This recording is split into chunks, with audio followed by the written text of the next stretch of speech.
Ambition is critical. And we're back. Yeah, another week done. This is a piece of pest, isn't it? Oh, I don't know, mate. I'm starting to feel the effects now. We're like 3 weeks, sun, bevy, you know. It's like a holiday. Basically just like Mario in '98 when he was out the World Cup to watch, isn't it? Yeah, but like it's gone on an extra week so far, and I got another 3. Oh mate, who said it's gone extra week? This is in for the duration. No, I know, but like what I mean is I've already done 3 weeks. I think this is my 24th day 24th day off work, right?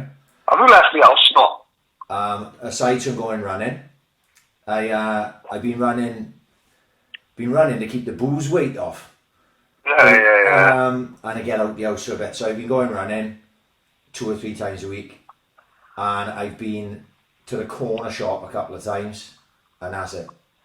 Where's your nearest corner shop? Well, obviously Aldi's in theory, you know what I mean? No, that's not a corner shop. Fuck's sake, that's a major high street supermarket chain. I know, but Aldi's is literally what I use as a corner shop. But obviously, if they don't lay you on a pack of fucking fags and a fucking pack of big pound Monster Munch, they're not a corner shop, are they? No. You can't take the Shirley as she's fucking chucking fucking 70 items a second at you. You can't take her, look, I forgot my wallet, any chance I'll come up tomorrow. Yeah. But the good thing with me, I got three corner shops all within spitting distance. If I always run £6 for a fucking pack of quavers, I'll go up the Top Toms then, and I'll avoid rum like the fucking plague. But the cheeky can come knocking on the door the other week because they only took 150 for fucking 6 months. Cheeky bastard I had him. Don't fucking be going back to him again. I goes Middle Road to the Premier on Middle Road, and pretty much because they got a good fridge of beers in there, so that's normally and the boys in there are sound, so that's why I goes in there pretty much. But yeah, because obviously I can see from my house, I can see the queues, see, in Aldi's, Iceland and that. So it's like me and Tina are like checking the windows because no, she's got to go shopping at some point, like. And then we wait till the queue dies down, and then she goes tearing across the road then to fucking get in there. Be careful, that's suicide watch out, isn't it? Come on, saying that dead as fuck now, and then no fuckers out on the road. It was weird, right? You know, Easter Sunday, right? Yeah. So, because I live where I live, right? Even if it's in lockdown, our road's still pretty busy, right? Because it's the main fucking road, right?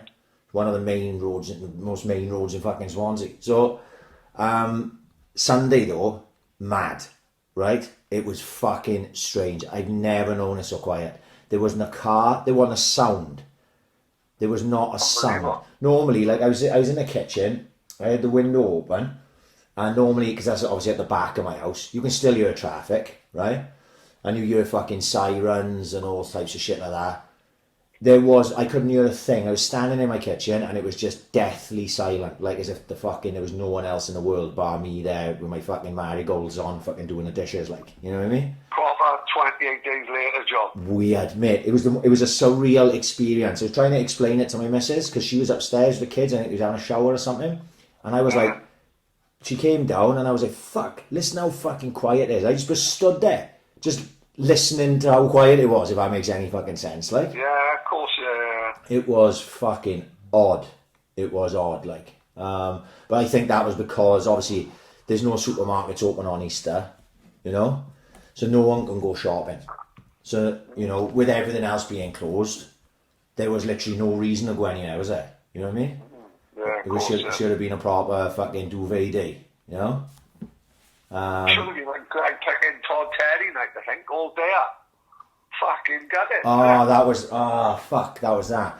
Well, fuck me. I think it would have been there. 100% old school ain't out in my fucking alcoholism, mind? Because 100%... No, I agree, because when you're listening to Freedom Desire, you feel guilty when you're not pilling, don't it? Yeah. You've got to crack open a can, bare minimum. Yeah. I'm looking down the back of the set, see if there's any wraps or wids from '98. My missus said to me earlier, because she loves it, see, and she goes again to me, she goes, 100% old school can fuck off today, because she's been hungover, because we had a virtual bevy yesterday, right?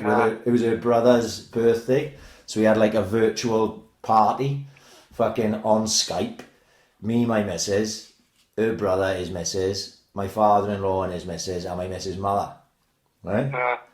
Oh, we were smashed.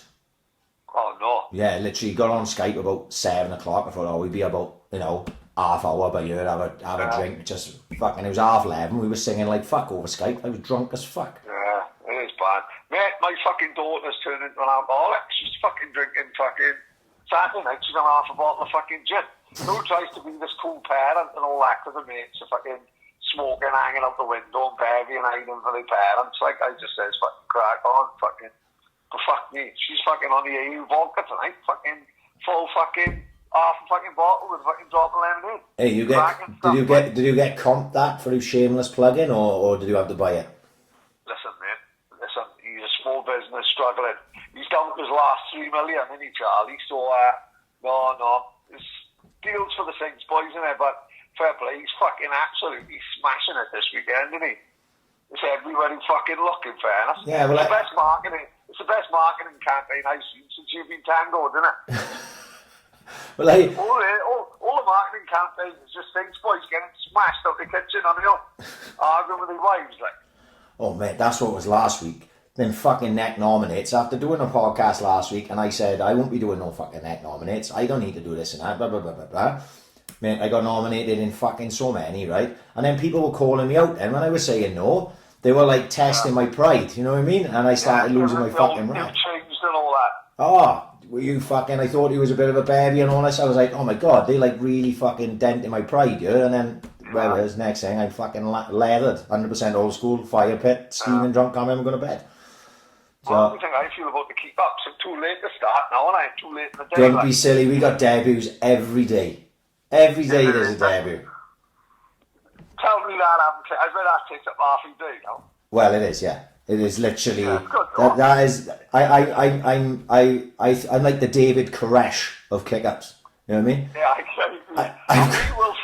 we will start shagging people's wives without. Oh, don't give a fuck. It's just this is just the early stages. People thought David Koresh was all right at the start. You know what I mean? Exactly. Yeah, there was a couple of nurses from Nottingham went and joined the cult as it happens. Like, yeah. I mean, when the FBI comes knocking on the door with all some Vico footballs, who'll burn the fucking house down with Penny in it? And Smithy, you don't give a fuck. The only one who survives is Kyle Cock, the fucking, what you know what I mean? But look, mate. Coming out speaking Spanish and everything. What's mad, right, is obviously everyone getting involved, because it is fucking bananas this week, bigger again, right? But Fancy Dress Friday went down the storm. Oh, and I'm being funny. Did you see the Tasno Torty, Ryan Michael? Unbelievable. Unbelievable. He's strutting around Tasno dressed as a fucking woman. Well, do you know what? So what, she don't get gang raped by fucking Garmies and that? No, by Armstead. Do you know how that come about, right? So he sends me a message, Ryan does, and he says, right, I'm really sorry, mate, I got no fucking fancy dress. And I just said, nobbling. Not a couple say that, do we? Yeah. Don't give me that shit. I just want to get it, just nobbling. I said, well, just fucking grab your old girl's gear and chuck it on and go out the front. Well, fucking 5 minutes later, he's out there dressed like fucking Bet from the fucking, from the Rovers. You know what I mean? Yeah, he's a little bit too comfortable as it happens, I gotta be honest. Mate, he put the lipstick on and everything. He put the lipstick on, honest to God. I see that jump, he's unwrapping in arms too, straight away. I'm borrowing the keys to Pat Mathias' car and I do in the back of Pat Mathias' Mondeo. Fuck it. But it's mad, you know the messages I've had, right? Because obviously there's a lot of people involved, but no, the fucking, honest to God, every single day getting mad messages, like Kristen O'Leary messaged me, right? Yeah. Randomly, clang, drop a name in. But Kristen O'Leary messaged me and gave me the biggest backhanded compliment of all time. He said, right, I that's what it was. It was Classic Top Tuesday, and I had the black and white hooped Swans DP Fit for Life top on, right? Right, classic. And he messaged me, he said, love that kit. I think he would have been in the youth around that time. I think that's what he said in the message anyway. And we were having a little chat, and he said, I got to be honest, mate, I love the kick-ups. He said, I'm watching them every day. He said, and he said, and do you know what? You've actually got better, right? And I went, whoa, I said, that thanks, that means a lot, Chris. He said, genuinely, on your first video, your wall had more touches than you did. And I was like, fuck. There we are. All right, Chris. Take it easy, Chris. Chris wasn't exactly fucking boot the radio, mate. He was fucking stacked. You know what I mean? He was a hard-working, fucking no-nonsense player, Chris O'Leary. He couldn't do a fucking Christ turn if it hit him on the ass, and they'll get.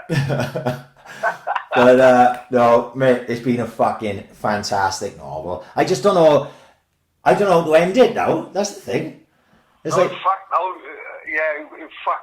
Especially on Friday, one more. How bigger can we get? Don't forget, we've got another 3 weeks of this. You're running out the chicks to do it. Well, I'm already. You know, I got nothing but time to plan.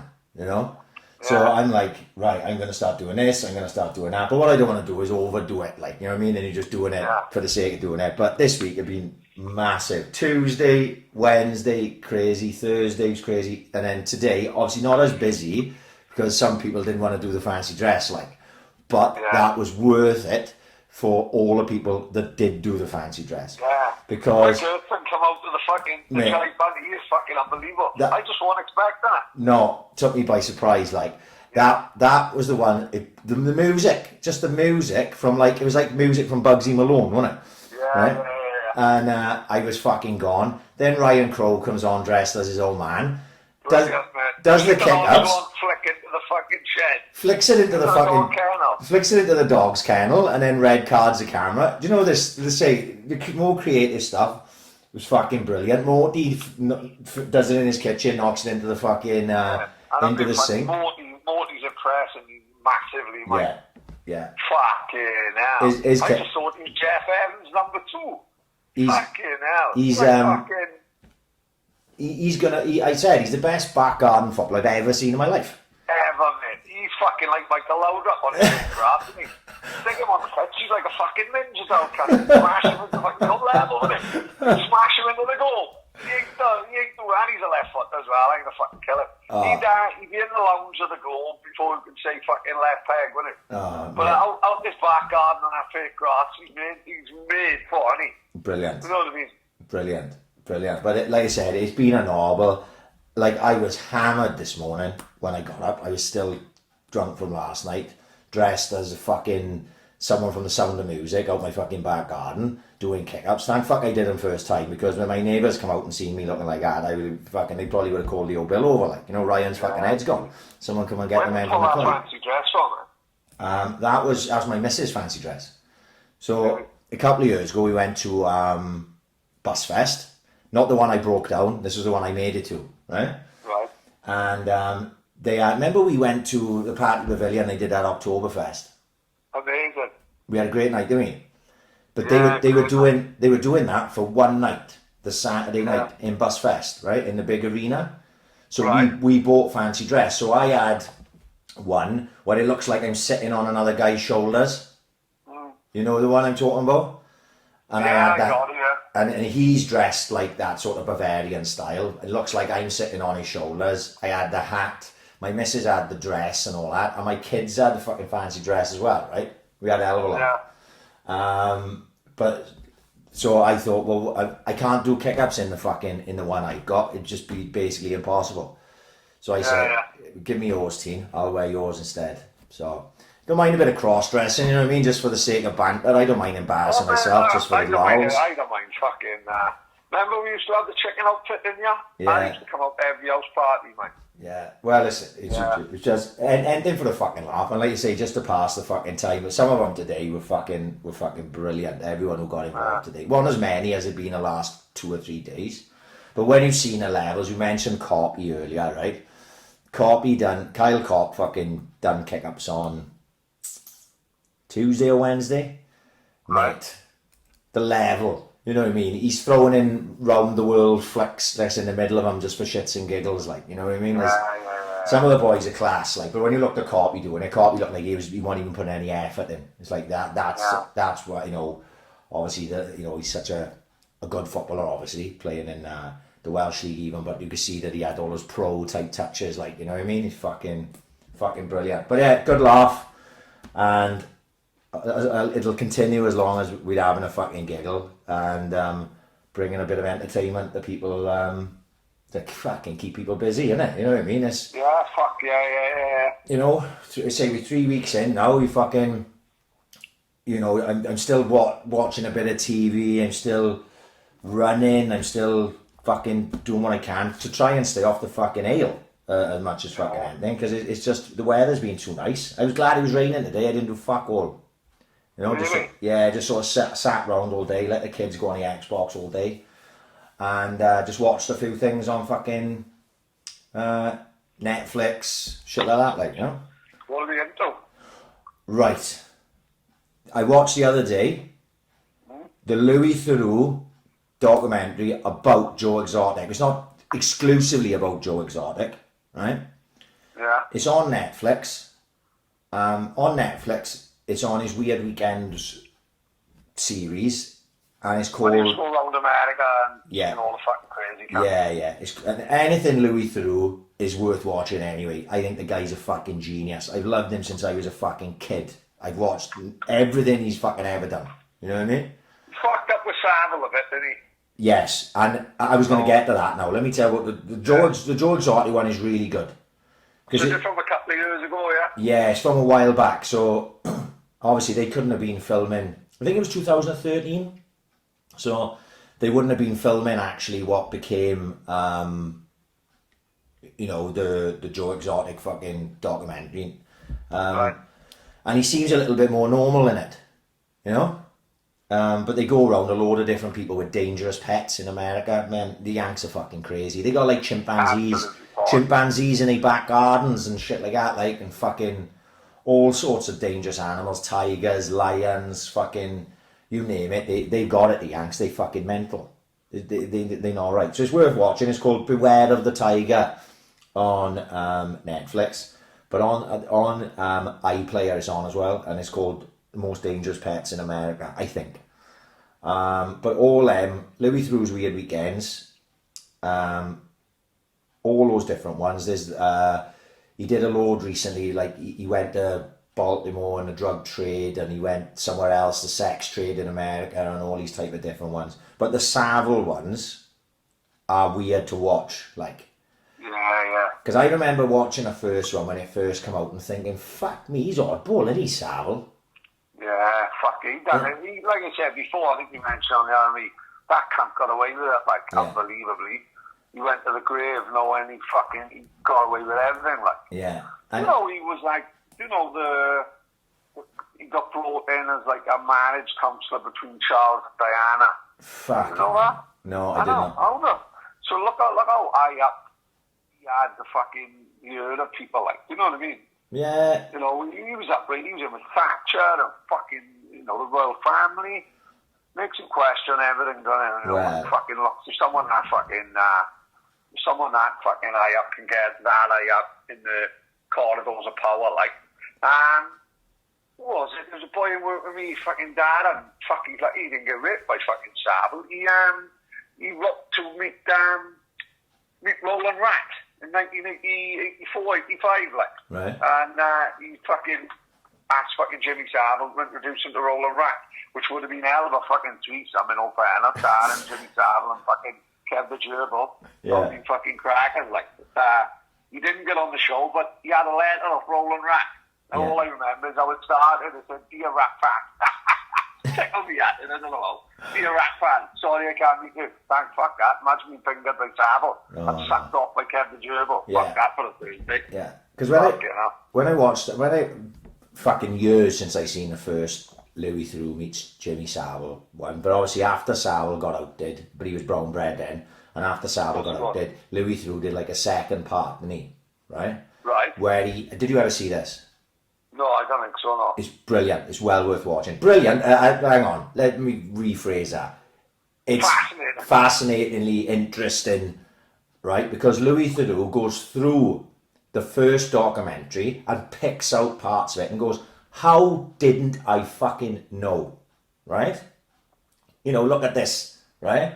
And Louis Theroux feels terrible. You can see it. He's proper wounded by it, like, right? The thing with Louis Theroux, he goes round weird people and he sort of takes he's very clever, as in, yes. he takes the piss out of them with, like, So everyone watching knows he's taking the piss out of them, but they don't, because he comes across as this fucking gimp and this nerd. So he takes the people in. Yeah. So they like assume he's their friend, sort of thing. Yeah. But on the low down, he's fucking taking the piss out. I'm like, well, with Savile, it backfires because, well, it's probably Savile taking the fucking piss. Well, out that's of what he him says. because That's what he says in it. See, he said like Savile worked me. I didn't work Savile. Right. So like he goes into those Joe Exotic situation, like, and he knows what he's dealing with, and he's asking all the questions to make themselves look fucking stupid.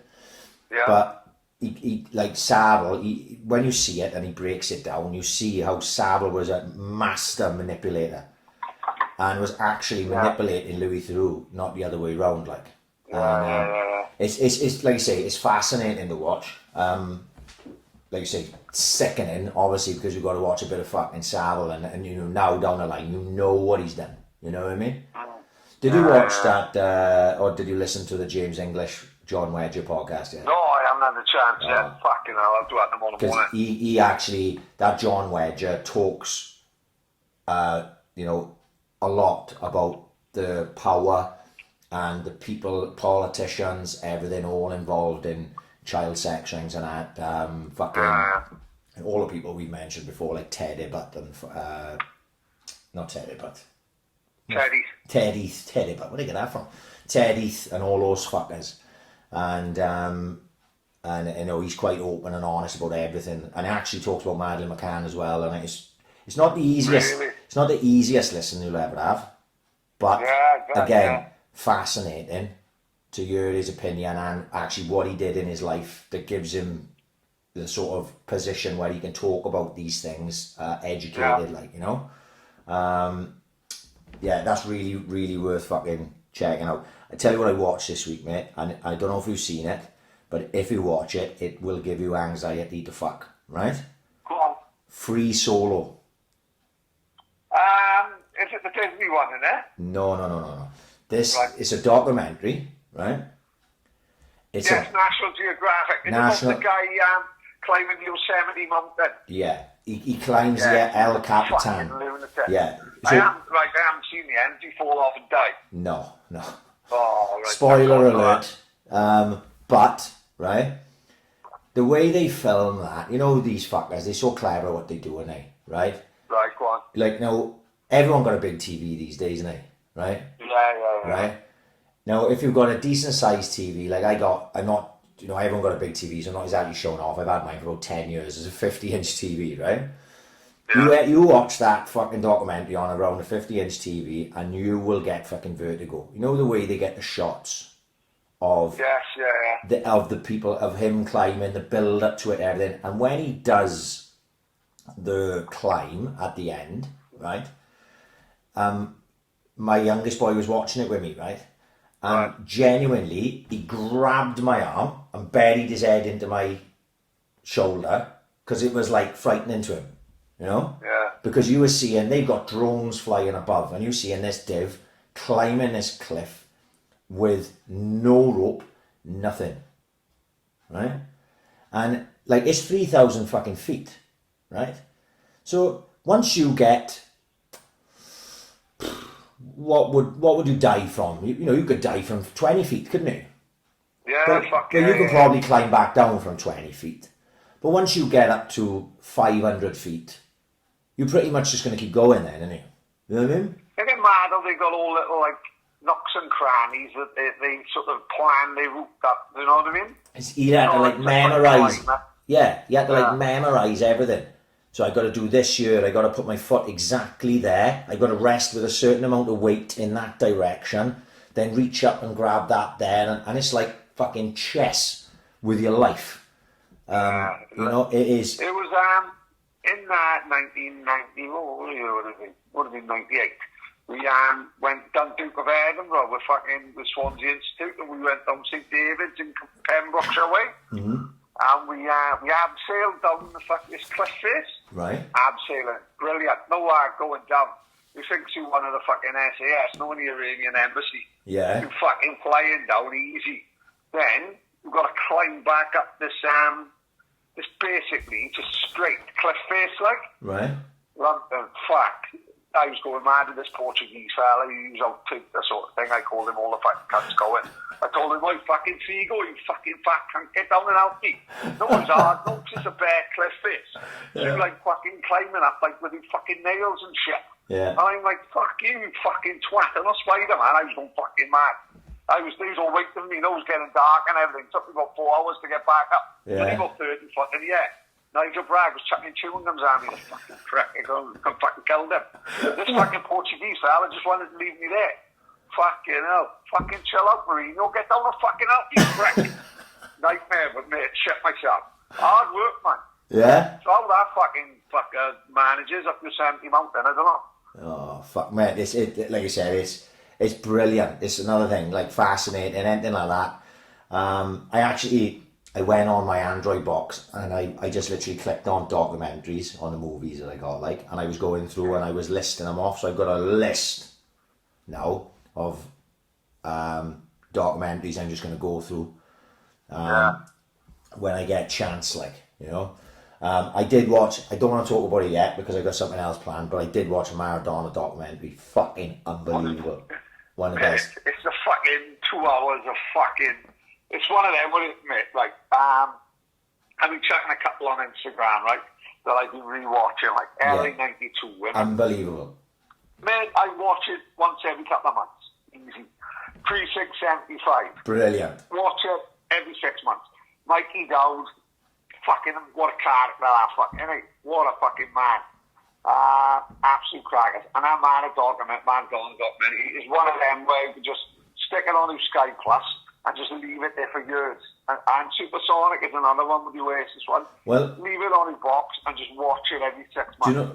Do you Maradona at that time, mate, how fucking anyone can say Maradona's not the greatest player ever.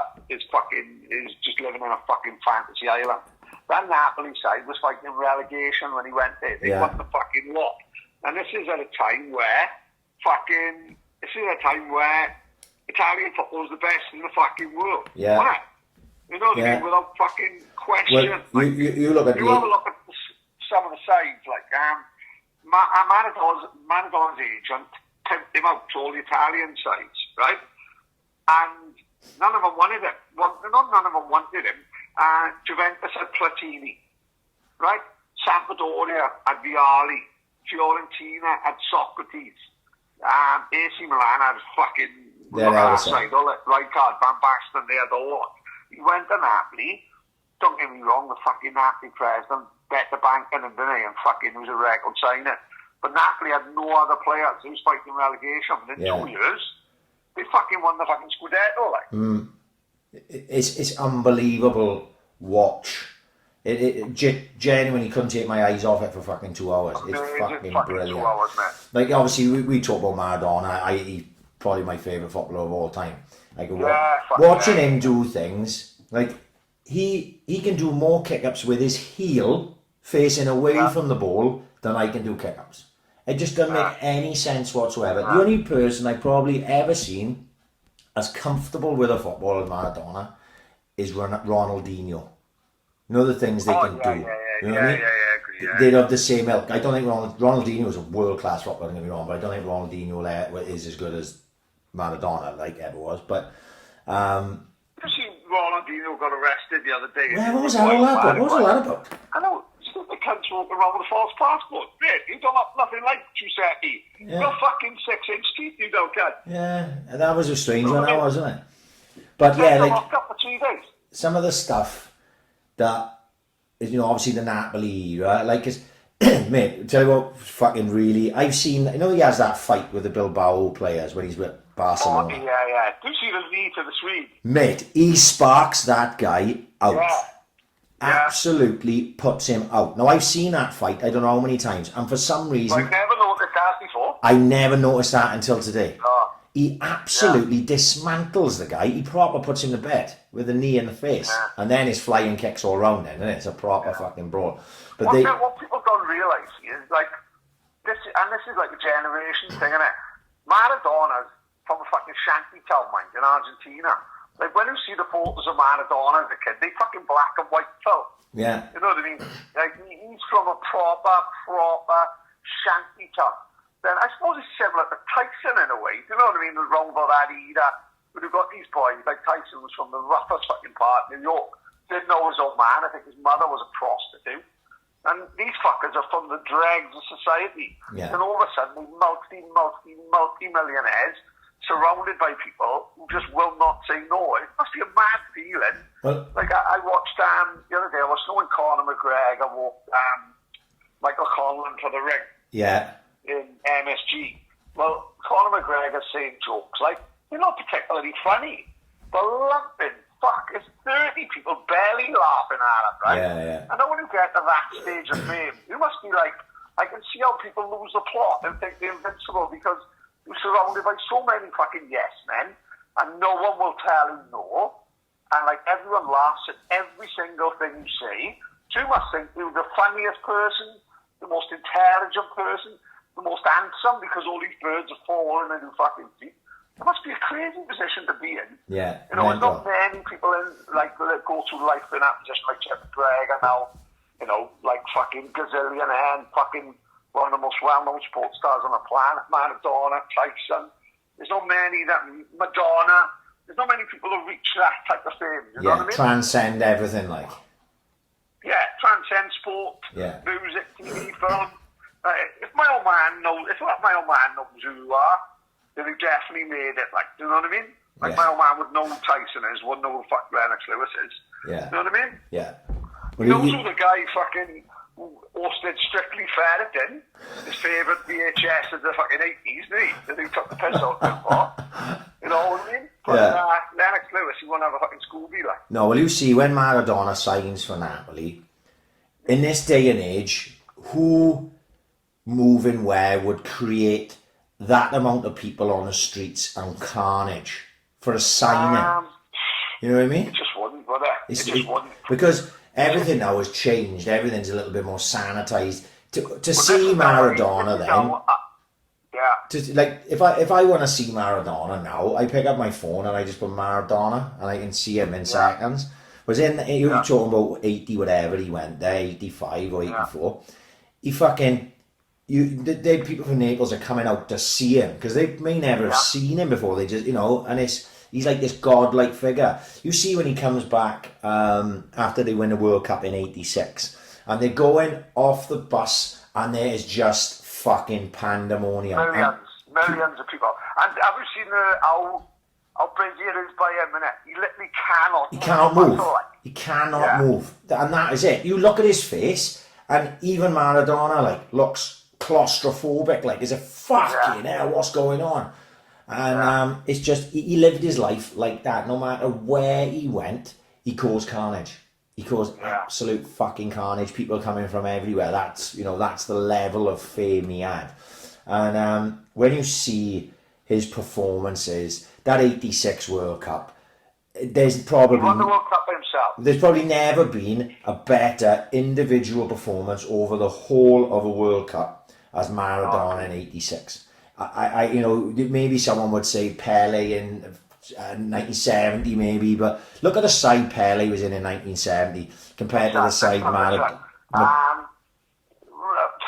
was great in our World Cup. There was a guy called, I think his name was Jorginho. He's the one who scored in every single game of the World Cup. Right. Pele had Rivellino, Tostao, Carlos Alberto. It's a side full of fucking giants. Yeah, one of the greatest sides of all time. 1958 when 1958 when they won the World Cup there, when he burst on the scene. It was actually him and a player called Garincha. Yeah, but they reckon Garincha was brilliant. Garincha had bandy legs. He had legs like a girl from school with me, Kelly. So he had bandy legs. His legs was fucked. And Garincha was as good as Pele. Just wasn't the name that Pele ended up being like. Yeah. That 70 World Cup. Pele's more famous for two misses in that 70 World Cup than he is for any goals he scored. Oh, the one from the halfway line and the step over.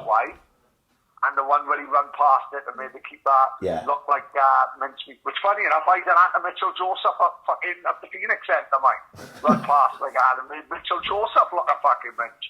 So it can be done at any level, you know what I mean? But yeah, that 86 World Cup, the performances were fucking frightening. And you look at the pitches he played on in Italy, right? I think it's right at the end. It shows him standing on a pitch that it was fucking up to their knees in mud, and he's fucking stinking. Maradona is, you know. It's not the bowling green surfaces that they playing on now, like.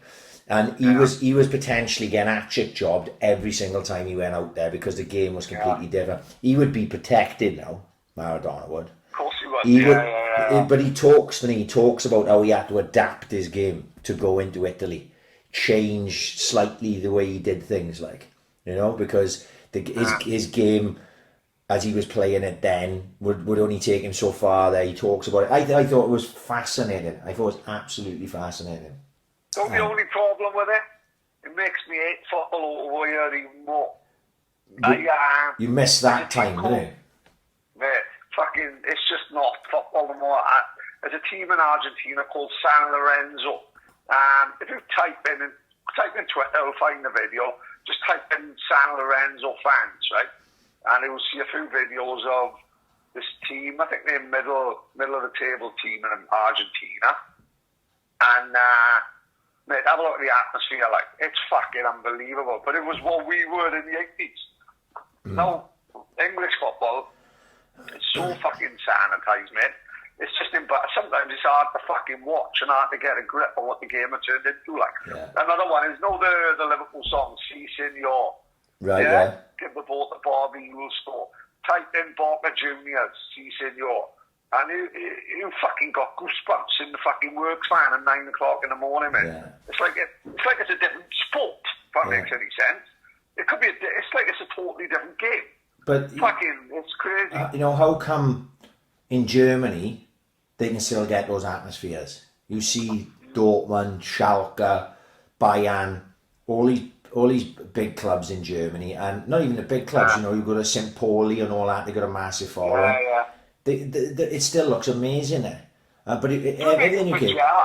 Do you know what? Right, Maradona. He scored a goal. I think it was the '86 World Cup, and I think maybe the Belgium game, and he runs and he jumps over the fucking barrier and he runs to the crowd. Now there's a big ash section where there was a track around the pitch, but do you know that the footage of that, because he runs past all the journalists and the journalists are chasing him with the players, right?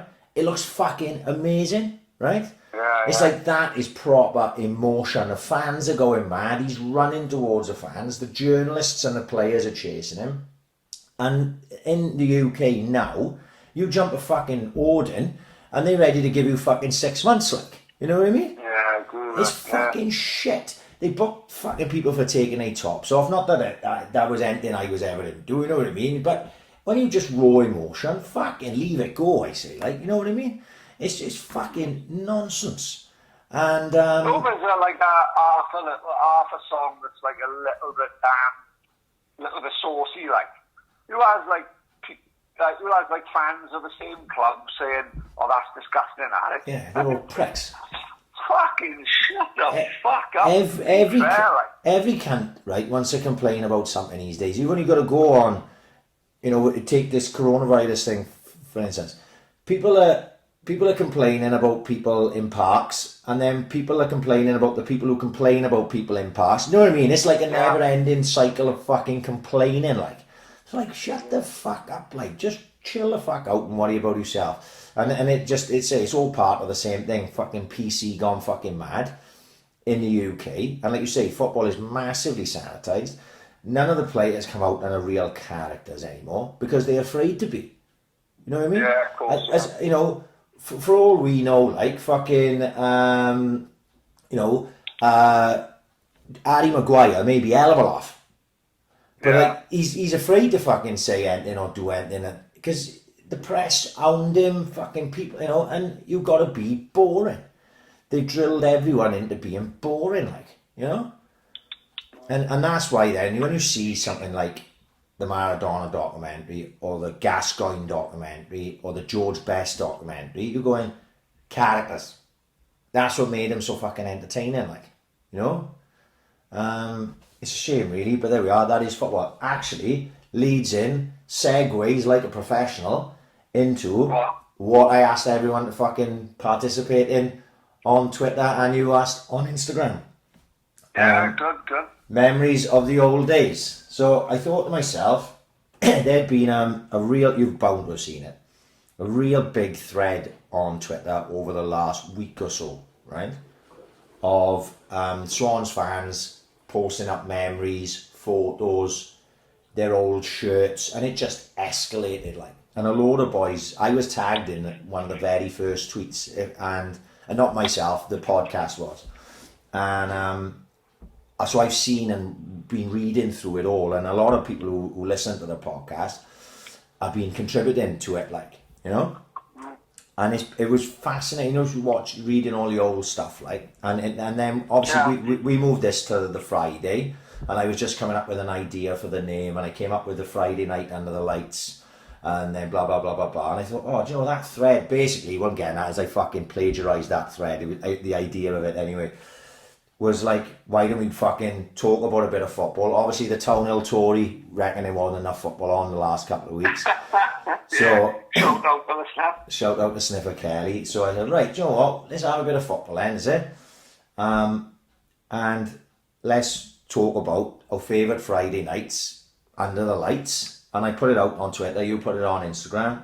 And we got messages of people going on about, and actually it was quite, I'm terrible with dates, right? And times, and I get years wrong and shit like that. And I remember being at games and then I can't tell you everything about them, you know, things like that sometimes. But there was one game that came up, right? And I did not know anything about it. I got to be perfectly honest with you, right? And it came up over and over, right? And it was against Chesterfield, right? Right. May the 11th, 1979, right? Oh, fuck me. So before I read out, right, what people sent me, right, I had a little Google, and actually Swans official website, they've got an article about this season, because it ended up becoming a special season, right? It's only a short thing. I'll read Cliff Note to read, right? Following the excitement of previous season's promotion from the 4th Division, it was a busy summer for a resurgent Swansea City, and supporters were looking ahead to the new campaign with considerable optimism.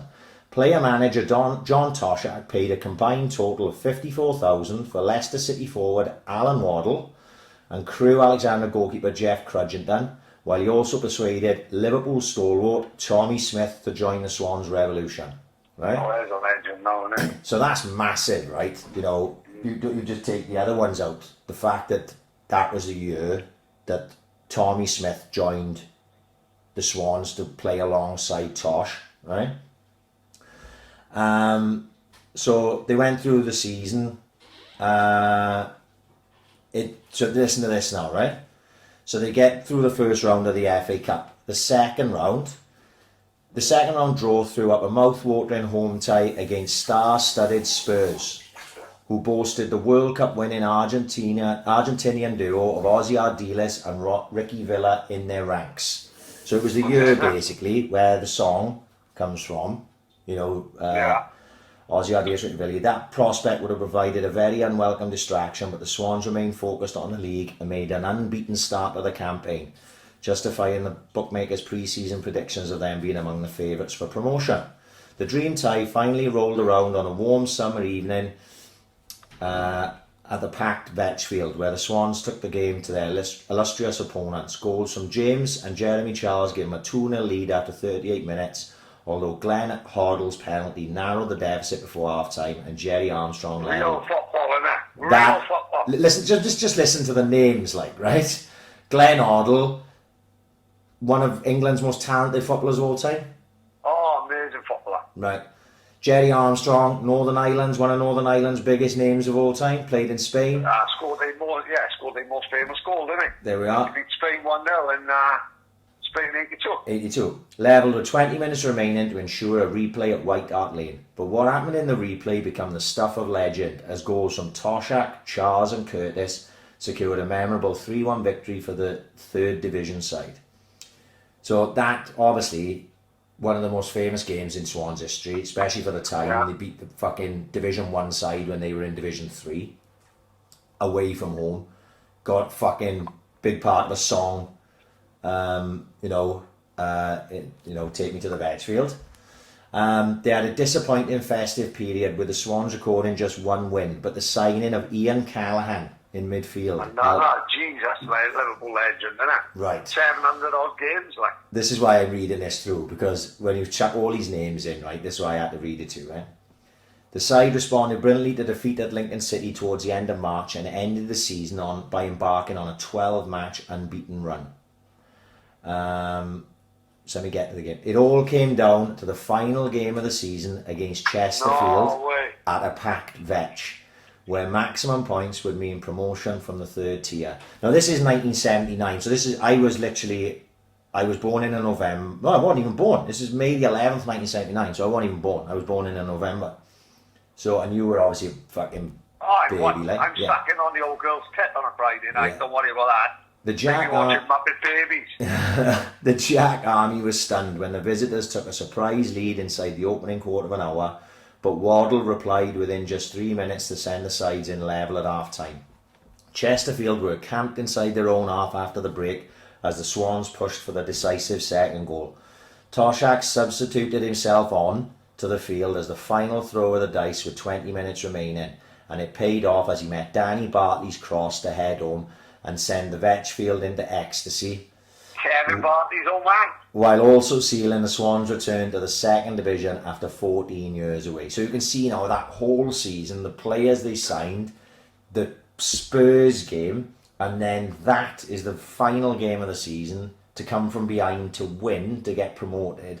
You can see why that was a favourite of a lot of people, like, right? Proper football, isn't it? Proper football. Have you seen the photo of Tosh scoring that Yes, goal? well, I had not seen it. He's hanging in the fucking air for half hour. I had not seen it, obviously, until this week, till I put this out there, like, right? So, I got a couple of what people wrote, right? Mike Watts, the 3rd member of AIC. Yeah. Swans He's best, but he's the 5th people, like. Yeah, Swans Chesterfield, Friday, May the 11th, 1979. I was behind the goals where the East Stand ended up where the East Stand ended up being with my old man. The expectation and excitement of that night was unrivaled. You could hear the crowd sucking that Toshak header into the net to send us up to Division 2. Hugh Mellor. We really needed to win to go up, and I think we were down with not long to go. Then Tosh powers in a header and the whole place goes fucking mental. I've got goosebumps thinking about it now. I was 14, stood on the girders at the back of the North Bank. They reckon it was like 25,000 in there that night. That's what Martin Arthur told me. Martin Johnson was the one who sent the iconic image of the Toshak header. And Craig Owen as well. There's a few people who mentioned it. I didn't want to write them all down. I just wrote those down. But I can imagine it now, you know, because you're talking about the days before health and safety. You know? Oh, fuck, yeah. Health and safety's a fucking myth. Get every fucker in there. Friday night. Tosh header to win the game right at the end. You can just imagine. 25,000 and they will just tell them it's 17 for the tax man. Yeah. Well, it's a global pandemic and then we fucked because we all want 12 quid a week. But if for nothing else, putting that on Twitter to find out about that, because genuinely, I didn't know about that game. It's not a game that, obviously I wasn't born, but it's not even part of that sort of folklore to me, like the Spurs game I know about. You know what I mean? Yeah, of course, yeah. You know, why don't everyone know about that game, innit? Yeah, I don't know about that Chesterfield game, so it was fascinating. Like the photo of Tosh, I can't remember ever seeing that before.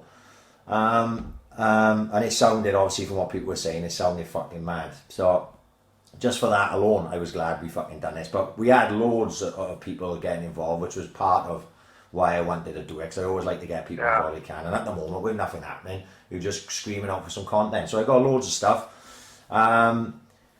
Dino Davis, Oxford United home when we were crap. First time I remember them opening the away stand for North Bank Overspill.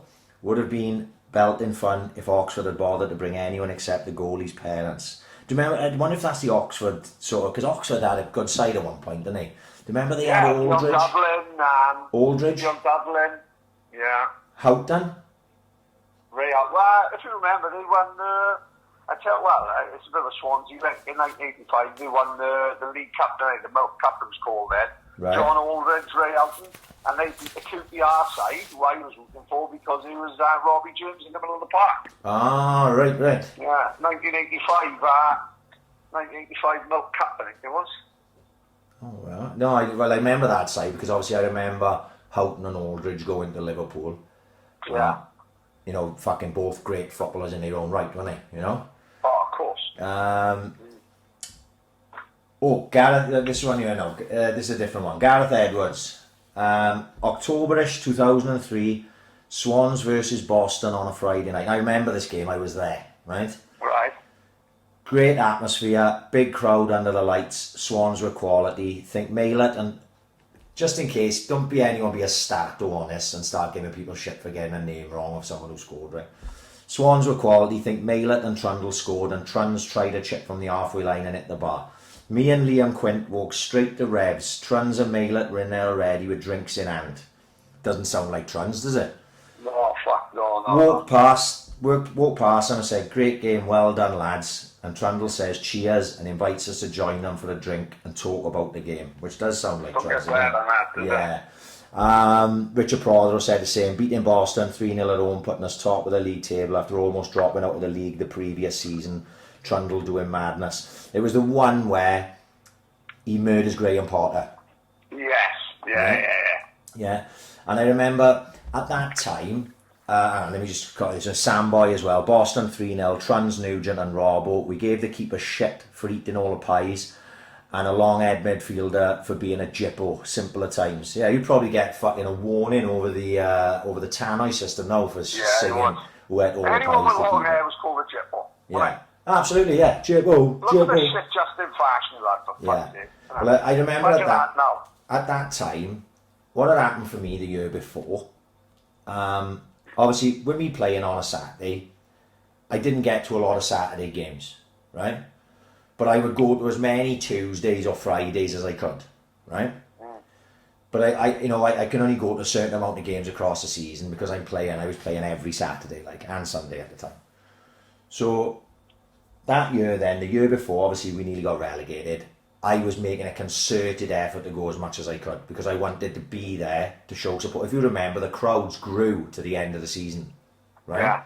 With that year we nearly got relegated because everyone wanted to support the fucking team. The North Bank was fucking packed, you know? It was fucking mental. So I had started getting really back into the Swans then. So it carried on into the next year because obviously we signed Robbo, we signed Trundle, Leon signed fucking permanent, Tate, Gary Monk. You know, we started to get the beginnings of a good side, you know? And obviously, when Trans first signed, I remember the first game I watched him play, I can't remember who it was, like I said, sometimes he got off my fucking head. And he scored, right? He scored the winner, I can't remember who it was. But he didn't do a lot. And like Paul Connor was fucking doing all the running, he was everywhere, right? And I was like, I like that Connor, but I'm not sure about Trans, he's a lazy cunt. One of them, like, how wrong could I be, like, right? Don't get me wrong, there's nothing wrong with Paul Connor, he was a fantastic pro, don't get enough credit as it goes, because Trundle was a fucking superstar, like. But I remember going to that Boston game, and watching Trundle that night, and just going, what is he doing? What are those things that he's doing, you know? Like, he does that flick of the foot when he murders Graham Potter, and you don't see people in Division 4 doing that. You know what I mean? That's people just don't do that. He was sending fucking defenders for lollipops every fucking week. Graham Potter, no slouch as well, man. Let's have it right, like. Yeah, and he just, you know, and like I say, I remember that Boston 3-0 game. I don't think it was the game where I actually went, yes, he's the man. The game where I went, yes, he's the man. I didn't go to there was an away game, I think it was Cheltenham away, where he scored his first hat-trick for the Swans. And that's where a lot of people fell in love with him that day. I think it was Cheltenham away, someone correct me if I'm wrong. But there was the game against Yeovil was the one for me, when You know, right, go on. You know the one I'm talking about, don't you? Yeah. Right? When Yeovil had those fucking Cardiff cunts fucking... Gavin Williams, and who's the other boy, Kevin Goal? Kevin Goal, and Trundle scored 2, and I think we were 2-0 up, and then they came back 2-2, and Gavin Williams and Kevin Goal both scored, and they ran down the length of the fucking North Bank doing the Ayatollah, and I lost my fucking marbles. If there was any time I was ever going to get done for fucking hooliganism, it was then. Because if I wasn't so far back, I'd have been on that fucking pitch because my fucking napper went. You know, that type of fucking annoyance, right? They really got under my skin. And then Trundle scored the winner in the last minute, 3-2, right? Mm-hmm. And that was it. I was sold then. Because, you know, I was so enraged by what they had done.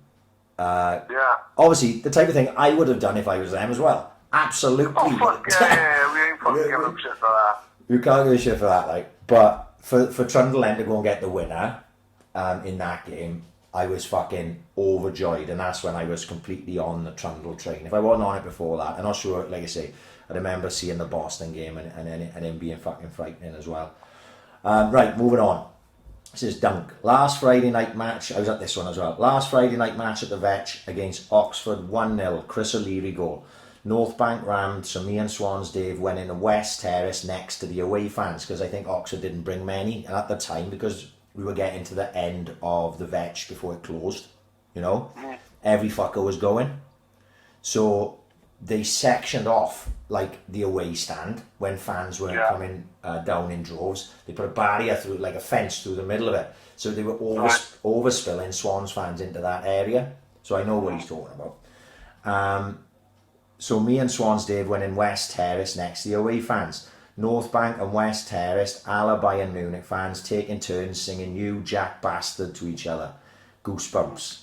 So you can imagine it now. I remember it. You know, when I hadn't thought about that for years, but I remember it all singing back and forth to each other. I was on the North Bank. And Gertson said the same. Chris O'Leary, 1-0, last ever Friday night game at the Vetch. Great finish, North Bank bouncing, and a big win. Miss that place so much. And I haven't thought about that game. I couldn't tell you what happened in the game because it was a Friday night, so it was probably leathered. But I was half cut the fucking minimum, like. But there's a couple of memories there. Let's go on to the next one. Jack Carter, the real JC. Oxford 3-2 Friday night in the Great Escape season. I don't remember this game, I gotta be honest. I think it was Boundy. I remember we talked to Boundy about this. I think it was Boundy's first game back at the Vetch and he got pelted by coins. Remember we talked to him about that when he was on the podcast? That's right, yeah. Leon got smashed early doors and broke his cheekbone. Now I don't remember that happening, but I remember, if you remember, Leon played a large part of that season with like a face mask on. Yeah. You know, the one that protects your cheekbone? That's right, yeah. Gareth Phillips played a blinder coming on for him. Big shout out Gareth Phillips. He should have been on the podcast by now. Gary Leach, who I used to be in school with, Gary, loves the Swans. He's always been huge Swans. Any Friday night game at the Vetch was special as it was the perfect opportunity to combine the love of football, beer and women all in one night. Orange House supporters wheel before the game and then Kingsway or Wine Street afterwards. Off the top of my head, Oxford 3-2 stands out. Like I said, I don't remember the game, but yeah, that was what was great about night games, wasn't it? You know, getting out on a fucking bevy. And like Merv says here, most Friday nights at the Vetch would end up in the Zone. Now, I never went to the Zone. Do you remember the Zone? Oh, the Zone. Yeah, of course.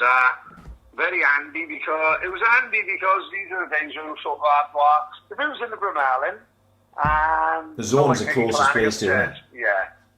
No, like you're not out. You're not out, you're just out. So if you're out, you're gonna go down the Zone. You know what I mean? Yeah. A bit rough and ready, you know, fucking hell, not ideal. Like, it's not exactly the Met Bar in London, but you know what? It'll suit me, you show me some Sparky, we'll be alright in there, like, you know what I mean? A little after hours drink, never done anyone no harm. Yeah, no, I to be honest, I never went in there. I don't know how that never happened, because I should have, because I was in a Bryn a fucking load, and I remember being with Sean and Sparky and Josh Williams and those boys when they go down the Zone. But I never went, like. Charlie Collier, for me it's got to be the 1999-2000 season. We beat Northampton 4-1 live on Sky. Got wankered in the Potter's Wheel beforehand and Coates scored a worldie. I don't think I went to that game. I think I watched that in the Bryn, if I remember rightly. The one I remember I did go to, but it was on a Friday. This is just one game that came to my mind. That was on Sky as well, when we beat QPR 4-0 in the FA Cup. Yes. But I think it was on a Sunday. Don't quote me, I think it was on a Sunday, but I was howling. I was out all day and then went to the game. I was fucking leathered. That's what I remember. That's the game that came to my mind when I remember that. But it wasn't I don't think it was a Friday. I think it was a Sunday. Matthew Giles, Swans Bristol 2001. 2-2, Savarese getting both, and the riots after. Now I wasn't at that game, but I remember the riots after because it was quite a big thing, wasn't it? Do you remember? That was the one where a few people went down for that. Yeah. There was a proper fucking ding dong after it. Stephen Wilkie, big Swans fan, and his brother Mark. Random timing that was it, but before they were. Oh shit! I didn't even think of that one. Actually, sorry Steve, if you're listening. I wasn't fucking taking the piss. That was literally the next name on my sheet. Right, we leave that at that, Pat. Just no one right. Millwall home in the FA Cup first round in 1998. Cold November Friday night game. I think this is one you may have talked about before. Yeah. It stays with me to this day. Like, it was about, they didn't bring a load down, but fuck me, the ones they brought down, what a fucking heavy 40, 50 fucking bunch of boys. Do you know what I mean? Yeah. Every single one of them was decked out in early Hanson. Probably one of the first times I'd seen it. They looked like a fucking Canadian yachting team, in all fairness. And they looked the part, they fucking acted the part, and I gotta be honest, for that tight 40, 50, they meant fucking business, you know what I mean? And you just gotta show them fucking utmost respect, like that's crazy, innit? Yeah. Cold November Friday night game. Fun and games in the badminton before the game, and mullered them on the pitch to win 3-0. One of the best Friday night games down there for me, before, during and after the game. And Chili Jack said, remember being stood by the bus station after the game and the Swans lads chasing Millwall with the riot police, not knowing what the fuck to do. So obviously it went off that night as well with the Millwall. Stu Baker said the same. Big Stu, who actually invited us for the bevy down his Manden. The one thing about all this world being shut down, some bars and some Mandens have been finalised, and there's been some great work. Scotty Willett took me on a guided tour on the phone of his father, him and his father's bar at the back. It looks pretty good, doesn't it? Tremendous bit of kit, yeah, it was well impressive. Yeah. And Stu's looks really good as well. And Stu said, we'll have to come down and do the podcast. I said, in fact, we'd be holding you to that. Stu, do anything to get out the fucking house at the minute. Yeah, don't worry about that. Yeah. Social distancing, it's fine now. Swans beating Millwall 3-0, FA Cup first round, November 13th, 1998. Allsop, Martin Thomas, Jason Price scoring for us. I wonder where JJ Price is now. God, it's a blast of the past now, isn't it? Yeah. Jesus. I wonder if he's ever in Swansea, because I'm sure he'd do the podcast. Yeah. You know him a bit, don't you, through Jamie? Yeah. Think Millwall were a division above us at the time. I remember getting hammered after the game in Rasputin's on flavoured vodka. Nice. Loved Rasputin's. Rasputin's great on a Sunday night. Oh, Sunday night, Rasputin's first, Martha's, Central Park. Happy fucking days. Flanagan's. What a dream, innit? Oh my God. I would absolutely love to be doing that now. Stacey Farnell, Swans Southend, 4th of February 2005, so right towards the end. My only visit to the Vetch. A 1-1 draw on a Friday night under the floodlights with Chris Gray. Love the feel of the old style ground, smell of the food and the atmosphere. They don't make them like that anymore. And I know what he means. That smell.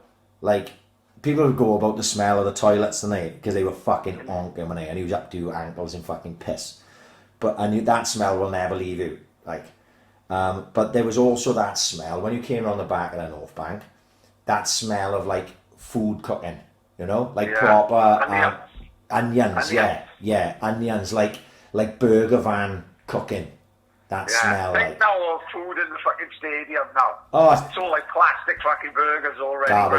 Garbage. They just taking out. They just chicken them out with shit. Absolute dog shit. Same as the fucking beers, you know, it's fucking garbage. But yeah, again, just thinking about that smell of the food coming on the back of the fucking North Bank, like. Lee James, has to be the 3rd of March 1978, slightly before my time. Lee, showing your age.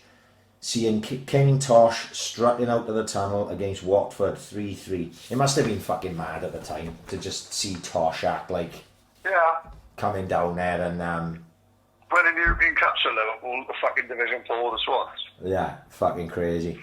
Elvis the Jack, who was my mate from school, as it goes, Christian. Can't remember what game it was. One of our fans thought it would be a good idea to propose to his bird on the centre circle down the vetch. A packed North Bank responded in instant harmony, "Does she take it up the arse?" Nice, yeah, big fan of that. Absolutely love that and can imagine it happening. See, that type of thing will get shut down in this day and age as well, you know what I mean? Exactly. The banter's there. If you're taking your missus and proposing to her on a centre circle of a football pitch, you deserve to get abused, in my opinion. Man, it deserves every single thing the school got coming to, man. Yeah. Doesn't it? Yeah. He also said beating Preston 2-1 in the FA Cup in 2004. This definitely wasn't on a Friday, it was on a Saturday, I think. To go into the last 16 for the first time in 24 years stands out to me. Robbo free kick to equalise and Trundle with a winning goal moments later. The Vetch went bonkers. We had a good run that year, didn't we? Yes, I remember. Did we get to the... Just before the quarters, was it? Did we get the quarters? I don't know. Tranmere we lost to it. Lost to Tranmere, yeah. Tranmere away. Right, Simon Varney, West Ham FA Cup replay. That one on Friday. It was a midweek. It was a night. It was a night. Midweek, wasn't it? Yeah, we've talked about that loads. Obviously, you got in the ground, but I had to listen to it on the fucking radio in the Clarence because I couldn't get into the ground. I got in the West End then with fucking Colin Green randomly. Dario Giulio. Oh, fuck! I didn't realise. Mr. Italian himself. I didn't realise that Dario was a Luton Town fan. Right? Yes, he was. His family was from Luton, like Right. Okay, and 22nd of February 2008 at the Liberty, when Tom Butler scored an 80th minute winner against the mighty Luton Town. We went down that year, so it's bad memories for fucking Dario. Yeah. Sniffer showing his age here as well now. Alan Curtis free kick to beat Tranmere 1-0 on the floodlight Vetch field in torrential rain. I remember the weather as we, West End under 10s, were supposed to be taking penalties at half time. The club called it off. Now, obviously, we did them penalties down there. You know, they used to do it as kids, didn't they? They take like an age group down. Yeah, half time I used to love them. Yeah. And like obviously you get into the game and you'd go to the ground. The Friday night game that stands out for me for that. I think I may have told this story on the podcast before, but you'll just have to bear with me a second. I'm not sure where they are. But we played down there on a Friday night. The penalties now obviously didn't play down there. We took pens down there. I was under 10s probably. It would have been under 10s. St Helens, right? Me, Lee Adams, Mansell. And our manager at the time was Glennie Davis, right? You know Glennie. Who played for the Swans, who played for the Swans, ex-postman. Glennie was our coach at St Helens at the time. Glennie lived in the Sandfields. So we played Brentford on a Friday night and we took the penalties half time. I don't know who we fucking went up against or whether we won or not, I can't remember. But we were all going from the game back to Glennie's house, right? Because all the adults were having a fucking bevy, right? And we start walking down the side of the North Bank and we come out by the back of the away end and we've got to walk through whatever to go say Glennie lives on Rodney Street. Well, we get down onto Rodney Street and there's a fucking transit van full of Brentford fans being attacked by Swans fans, right? Right, yeah. At the time, there was like a greengrocer's from what I remember, and outside, and this seems strange now, right? But there was like a fruit and veg cart, but you're talking about 1990, something like that, like 1989, right? You know, it's different age, right? I know it seems strange to people now. And they were, the Swans fans were taking like potatoes off this cart and launching them at the minibus, right? Right, yeah. It was fucking carnage. And some of these Brentford boys had got out and they were fighting like fuck with the Swans fans. Now obviously I'm a kid, I've never seen anyone fighting properly before, like, you know what I mean? Not to this extent. So all the parents have stopped us and we are stood like 20, 30 feet away from it and it's going off, but we can't go anywhere because we've got people coming behind us and we need to go past them to get to Glennie's house. And it's just a fucking full-scale riot. It's mad now thinking about it. And my old man, swear to fuck, just walked straight over into the middle of it and started telling people to fuck off, right? Right. He went like that fuck off. You know, like Brian Clough when he fucking fucked those people off on... walking around with his green jumper and yeah, everyone running off the pitch. Billy walked straight in. And he was like, fuck off now, we got kids, yeah, fuck off. And he was sending his boys flying. And I remember the Brentford boy that was stood in front of my old man. And he goes, fucking hell, mate. He said, these fucking loads, were we just trying to fucking get out of here? Or something along them lines. And my old man just went, get in the van and fuck off. And my old man basically just diffused it all. And the guy got in the fucking van. And with all the rest of them. And the windows were smashed and everything. And fucking burned out of the sandfields. So... I haven't thought about that for years either, but when Sniffer said about the penalties, I remembered that then. Fucking mad one, like. Dan Brown, I think he wrote the Da Vinci Code, didn't he? He did, yeah. Yeah, great book. I enjoyed the Da Vinci Code. Swans played well, we've talked about this plenty. This is probably the most famous Friday night game of the Liberty Stadium era anyway. Swans played Yeovil Town under the lights on a cold Friday evening, and fuck me, it was cold that night, I can fucking tell you. I bought a new Lacoste pullover jumper with a zip up to the front from, I know where it was, USC or something that day, right? And I thought, man, I'm fucking looking pucker, I'm going down t-shirt and this. It was fucking freezing, right? I needed about 17 layers on, I was frozen the fuck. Who could forget that Trundle goal, which was only outdone by a streaker? Forgot about that because it was right at the end. A bird got fucking in the knack and streaked on a pitch. All of this was played out in front of a record home attendance for the Liberty at the time because, we talked about it, Yeovil were up there with us at the time, and they brought their full allocation. And obviously there was no need for segregation because obviously Yeovil are all a bunch of fucking farmers and that driving tractors down there. They weren't going to kick off. Yeah, big rivalry going over for a few years. Yeah, there was, with my mate Darren Way, as it goes, wasn't it? Actually, now I'm thinking about it, when the second time I played against Darren Way, because obviously you know the story by now, probably, I told it once on you. The first time I played against Darren Way was down in Plymouth. He was from Plymouth. And we drew 3-3 down there, I think it was, or 2-2, something like that. And we had a replay, was on a Friday night in the Vetch. Now, that was special, like, under the floodlights. I played at the Vetch quite a bit at that season for the schoolboys. We were quite lucky, like. And that Friday night, under the lights there playing, was fucking brilliant. We won 3-0. And so it made it even better. And they sat everyone in the centre stand. Right. So you know yourself, Paddy, you've been to these finals, like local league games and this and that, and players get lost on a pitch. There's no atmosphere. Yeah, they tend to go a bit flat because of the size of the pitch and the amount that they see in the crowd. Like. Yeah, and more of a centre pitch used to do that because you were set back. The stand was set back from the pitch. When you were on the pitch, there was literally no sound. You didn't hear a sound. Yeah, exactly. Everything echoed. But that night down there. They sat everyone in a centre stand and there was loads there, like tons of people turned up because no one was doing anything, like, way more people than we'd ever had watchers before. Like, I think the only game bigger than that was when we lost to Manchester in the quarters, and it was real good atmosphere, like, and we went 3-0 up in the first like 15 minutes and the fucking play, and it seemed bouncing, like, and that's my memory of a Friday night. Nothing to do with the fucking Swans, it actually to do with me playing it. But Liam Brooks said the same thing.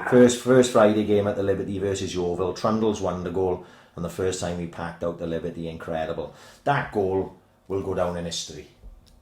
Oh man, one of the greatest goals scored in that stadium, isn't it?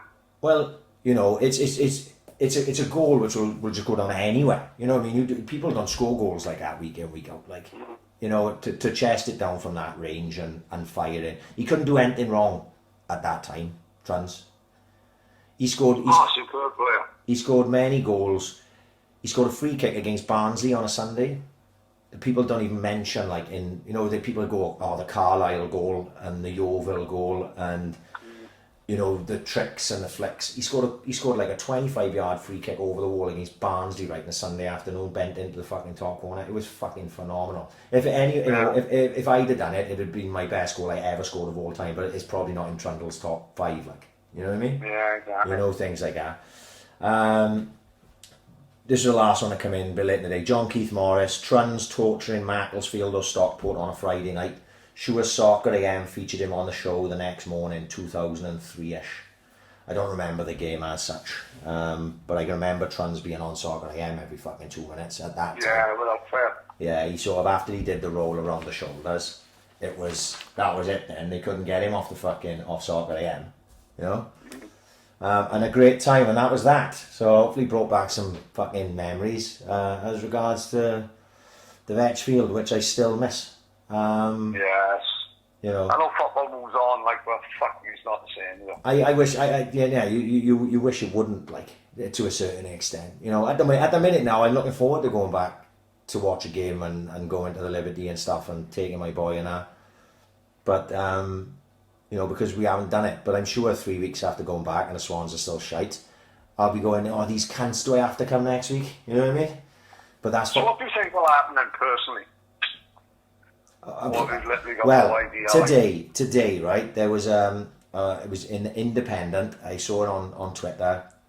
The the Football League, EFL, have said that obviously games are being held off now. Doesn't look like they could come back till May or something, right? Yeah. I think it's May the 11th, some shit like that, at the earliest, right? And what they're gonna do then is they will be behind closed doors. So even if the lockdown is over and done with, right, they're still going to do it behind closed doors, right? But those games will be available free of charge for everyone to watch. Really? So if you'll be able to access it through Swans TV, through other avenues, even if it's just Red Button on Sky. All the Championship, League One and League Two will all be available. That's what they're saying. Oh, that's even if you haven't got Sky, you'll have that, like. That's the plan at this point. Yeah, some shit like that. Oh fucking hell, it's crazy. So, you know, you won't be able to go to the games and watch them physically, because they don't want to risk having, you know, obviously in the Swans, you know, 16, 17,000, whatever, but obviously some clubs are bigger. Leeds, you're looking at 30,000 every fucking week. They just don't, they want to try and keep those mass gatherings to a fucking minimum. You look today now, you know, we were supposed to be doing Kasabian. Today it finally got officially cancelled, you know? That's right, yeah. So obviously Kasabian now that we were supposed to go to was off the cards, which I had automatically assumed anyway because they had cancelled Fake Festival, which was the week before. Yeah. So, you know, all these things, you know, whether they can get the season finished, because obviously we're still a time away from that now, and who knows what's going to happen this time next week. We could be having a completely different conversation. You know what I'm saying? Yeah, of course, yeah. Who knows what's happening. They play 2 or 3 games a week, just no training. Well, you know, if that's what you've got to do, that's what you've got to do. You know? I say, well, like we talked about it, Paddy, when people asked us on the Ask AAC, somebody's going to get stiffed somewhere along the way. Yeah, of course they are. Someone ain't going to be happy. Someone ain't going to be happy. So let's say you're a fucking a club with a small playing staff, right? And 3 games a week is going to be a fucking struggle for you. Sorry, you're going to have to take it on a fucking chin. Because if it's not that, what else do you fucking want? Because you can't keep everyone happy. So people have to be prepared to fucking take it on a chin a little, like. And you see what happened in Scotland? Right, no. So they thought, right, we'll just let the clubs decide. Right. But then it turns into like a big political thing, every single fucking club was waiting on Dundee United. You know, and Dundee United had their own agenda. Do you know what I mean? Yeah. So, like, I think they're below the Premier League in Scotland. They just ended the season now. So, if you fucking was in the relegation fucking fight, you relegated. Yeah. Who's top of the league, you fucking gone up. Right. Well, that ain't half stiffing some of the ones that got relegated, isn't it? Yeah. As in, they had plenty of games in hand to fucking stay up, but all of a sudden now they're going out of the fucking league in May. Yeah. You know, it's fucking strange, like, you know. Yeah, that's tough, like you said, but what do? You have to make a decision. Somebody has to make a decision. That's what these people are fucking paid for. They just have to say, look, sorry, we all know where we stand. Nobody wants this to fucking happen. Everyone wants the season to go on, but these are these are extenuating circumstances. In 100 years, they will be teaching in history what we are living through now, right?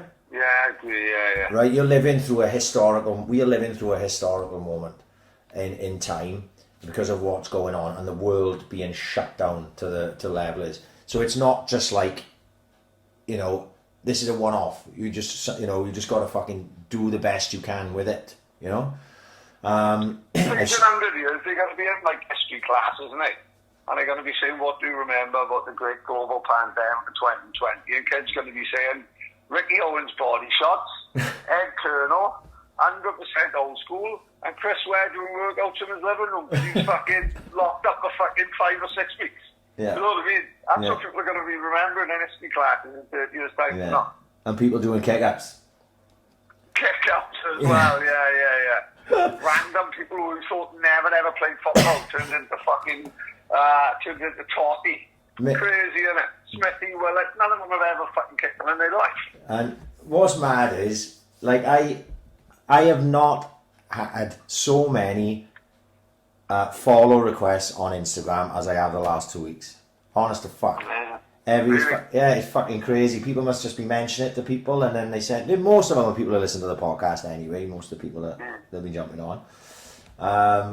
But yeah, no. Look, it's they say that's it. There's people that are just trying to find things to do, and that's what you remember. All those things you said there, I've seen or been or done. You know, 100% old school. Chris Ware's fucking workouts, Ed Colonel, you know, and watching Ricky. I tell you what, I've watched a lot of. Chris Jones, the referee, kickboxing. Where did it come from? There's the most well-mannered man in combat sport. And he ends up on the left up like fucking Joe Fraser the cat. He put that boy with the left hook. He put that boy out. He put that boy out cold with that left hook. Absolutely. And I was like, fucking hell, Chris. I knew you did a bit of kickboxing. I didn't realise you was fucking really handy. You know what I mean? I didn't realise it was Ramon Decker, you cunt. And he fucking proper bed is a bit. But I love any of the old boxing stuff like that. I got to watch. I didn't watch it today. Our good friend Darren Bushby with Kieran Gibbons last night. I haven't seen it yet. It's got to be good though. I should imagine two great boys like. On Kieran Gibbons YouTube. That should be interesting. Disappointed that Darren has not come on the ambitious club. Right. Fuck this off to go with Kieran. But he's our good friend. We'll forgive him. Mate, fuck, he's a dull cunt, mate. Fuck you now. Just 'cause he got a half-tidy job in Admiral. He ain't fucking Alan Sugar, the cunt. He can come and give us our work, can he? Don't be fucked up. Of course he can. He ain't gonna drop anyone in shit. You know what I mean? What have we ever done? He tickled the fuck out me last weekend, right? He was doing the kick-ups and obviously he was doing fancy Loved it, mate. He turned into a half-tidy footballer, mate. Right. No, don't get me wrong, he's 100% a right back. He ain't going to be in the middle of the park with me, is he? No. Definitely a full back. But still, he's still doing fucking keep up stresses Clark Kent. I'm a big fan of that. Like. Right, but last Saturday, he did one where obviously he was supposed to flick the ball up from your feet. Everything's from your feet, right? Obviously it's fucking kick-ups, not rugby. So he dropped one from his hands and did the kick-ups. And Starko said, wow, Napoleon, oh mate, the cock at Julius Caesar shut it straight down. The thumb was down. He messes Bushby lost the fucking marbles. That's why he's not done one since. Yeah. I said to him, you know what Starko reminds me of? What? No, Al Capone when he got herpes and he's stuck in his bedroom and all that. That's what Starko reminds me of. No, 'cause he's got a bad back, he's in a bad mood. He reminds you of fucking Al Capone when he got cut down with syphilis and herpes at the same time. Couldn't leave his bedroom, his cock and balls were massive and all that. That's the reason why he's called the Untouchables. Because his cock and balls grew to the size of fucking my old man's parents. He said to me, the words that stuck out to me, right, I fucking absolutely burst out laughing.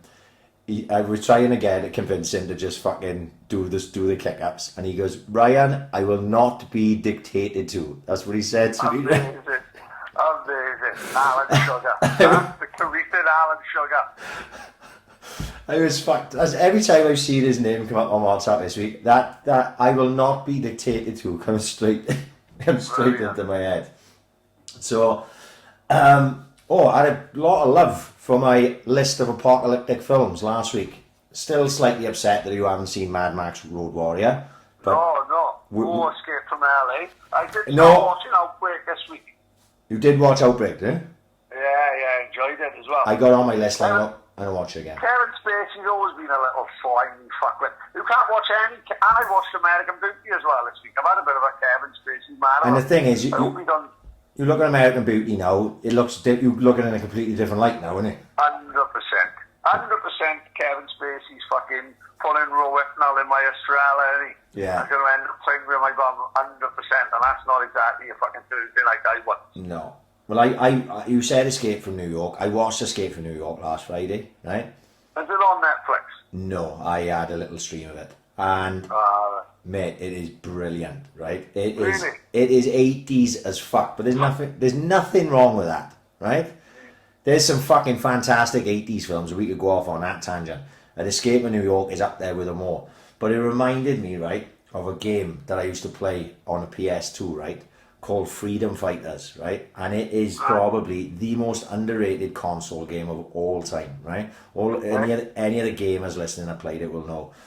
Basically, the premise of the game was the Russians, right, invade America, right? So the start of the game, you're like a plumber just fucking up in the fucking working, and next thing, Russians are fucking abseiling in off Chinooks onto the top of the building skyscrapers, New York. Mate, Imagine Hockey's fixing the toilet. Next thing, you've got fucking 16 fucking MMA Ruskies fucking breaking into the house. So basically, you won't have a fucking clue what to do. Basically, Thanks fucking he took you on in the white collar that day, so you got a little bit of training. So basically, you end up going underground, and you're like obviously freedom fighter. You like going a guerrilla warfare against the Russians. Honest to God, it was fucking one of the. I loved it. Absolutely one of the best games ever. Freedom Fighters, check it out. I was so sad that when I was thinking about that last time I was thinking about that game, I watched about 15 minutes worth of gameplay of it on YouTube one day, just going, oh, that's fucking class, isn't it? But while we were talking about football, this list I did of football films. Seems to be talking about football, right? See if we can add a few. There's only one. You are? There's only one, isn't it? Go on. Escape the Victory, isn't it? Right, so it's on my list. So, obviously, Escape the Victory, one of the most famous, probably the one that we would have watched the most as a kid. Oh, Pele was like Nigel Bragg when he played for the Thirds. Yeah. We go head, call. That's what Bragg was like when he had that season with the Thirds. He scored 25 and 21. I always felt sorry for the keeper that had to have his arm broken so that Slice Stallone could go play in goals. Yes, all exactly. part of his scam. You know, I wonder where he is now. I wonder if he got out. You know what I mean? Yeah. But imagine he was the only one who stayed there. Like, fuck, he'd be devastated, wouldn't it? He ended up in a prisoner of war camp, dying a thrash. Yeah, brilliant film.